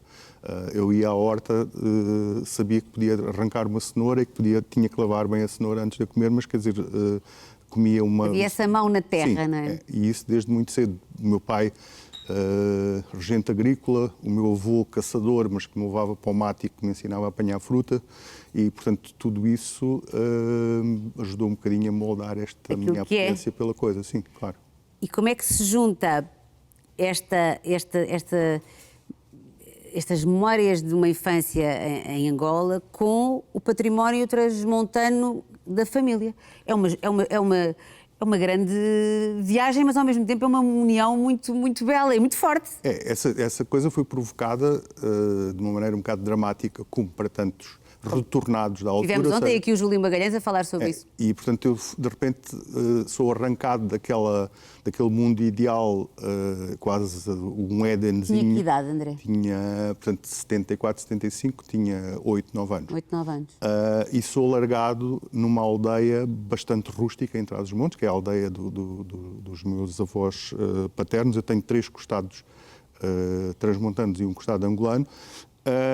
Com miúdos que, em vez de serem os miúdos que tinham cuidado comigo quando estavam a jogar a bola, porque era o filho do patrão, eram rudes e davam-me pedradas e grandes caneladas. Foi também uma lição de humildade? Claro que sim. E uma realidade completamente diferente, o frio, a rudeza do território e, mais uma vez, isso ajudou-me a Bom, é mesmo. Eu estou a conseguir perceber esse salto e é incrível. O Júlio Magalhães, ontem aí sentado, dizia: Rita foi de Angola para o Porto, mas no caso do André, Trás-os-Montes. Sim. Com toda. Eu adoro Trás-os-Montes, atenção, mas com toda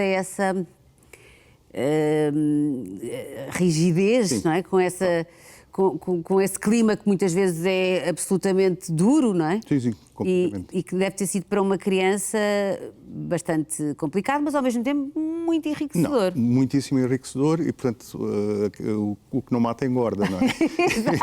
E então eu acho que isso foi também basilar na minha formação e na minha bagagem e naquela bagagem que eu transporto hoje e volto sempre atrás dos montes com muita emoção e muito carinho e sinto-me atraído pela coisa, obviamente, e quero sempre ter pretextos para voltar. E em Trás-os-Montes também tinha a tal figura, como tinha em Angola, do cozinheiro que aprendeu a... Quem era a figura em Trás-os-Montes? Em Trás-os-Montes era a minha tia Emília, que é mulata de Angola, mas que foi parar a Trás-os-Montes muito nova e que é mais transmontana do que a maior parte dos transmontanos, que ganha sempre as feiras, os melhores enchidos na feira local e aquela coisa toda, que cozinha muitíssimo bem e que conhece, lá está, a terra, porque ela e o tio Leonardo são praticamente autossuficientes, ou seja, criam os animais, fazem o vinho, fazem o azeite e criam a horta e os frutos, etc., desde sempre. E isso também foi muito importante porque eu sempre valorizei justamente esta autossuficiência. Os produtores, o produto local. Os protagonistas do setor primário, que não são nada bem tratados pela nossa sociedade, mas que são talvez as pessoas mais importantes para a nossa formação identitária, não é? E é isso tudo que nós conseguimos ver na sua personalidade e naquilo que empresta ao de gente e de vinha. Tenho que lhe perguntar se está a gostar desta aventura. Nós estamos a adorar vê-lo. Estou a gostar imenso, estou a gostar muito. É também, lá está, outro pretexto para eu voltar à terra, para eu estar próximo de algumas pessoas que conheço, que lá está, são protagonistas anónimos, e às vezes há esta história do glamour do vinho, em que só se vê os produtores de sucesso a girarem copos e a cheirarem. E ali não é nada disso. E aqui nós queremos que seja um bocadinho o contrário. E não é nada disso, e vê-se o André é um bocadinho bonito, porque agora conhecendo a sua história ainda acho mais bonito. É quase como, mais uma vez, a encontrar-se consigo mesmo e com o tal André que começou a fazer televisão no início e que depois fez todo este caminho e de repente tem aqui um documentário, um programa que junta essas facetas todas. Ainda se comove com algumas histórias que houve? Sim, muito. E ainda tem muitas perguntas para fazer? Claro, eu acho que nós devemos fazer perguntas até morrermos, não é? Claro que sim. E por isso, de cada vez, ao bocado estávamos a filmar na Casa Horácio Simões, ali na Quinta do Anjo, e passei o dia a fazer perguntas quando estávamos a filmar e quando não estávamos a filmar, porque temos sempre vontade de saber mais, não é? Ainda se surpreende, não é? Com o mundo. Muito. Muito bem. Tenho que lhe perguntar, esta pergunta é muito, muito, muito infantil, mas eu tenho de a fazer. Se pudesse escolher assim, ia jantar comigo. E Rita, vamos ver 3 pratos portugueses daqueles que não conseguem, não podíamos comer os 3 provavelmente na mesma refeição, mas aqueles 3 dos quais não abdicaria. Eu acho que começávamos com umas amêijoas. Ih, que maravilha. Depois, talvez, não sei, uns carapaus, ou umas cavalas assim. Ai, que bom. Só assim escalfadas com batatas e vegetais assim. E depois podíamos terminar, não sei, assim, com uma carne de tacho, com, sei lá, pode ser uma carne de porco com castanhas, por exemplo. Não diga mais nada. Eu acho que não vou dizer mais nada para acabar este programa, estou cheio de fome. André, foi um gosto enorme. Correspondeu absolutamente às minhas expectativas. Espero que continue a comunicar e a comunicar aqui ao pé de nós no Conta Lá, porque de facto é absolutamente encantador. Muito obrigada. Obrigado, eu. E nós voltamos amanhã para mais um programa, mais uma viagem no Intercidades. Um beijinho. Até amanhã.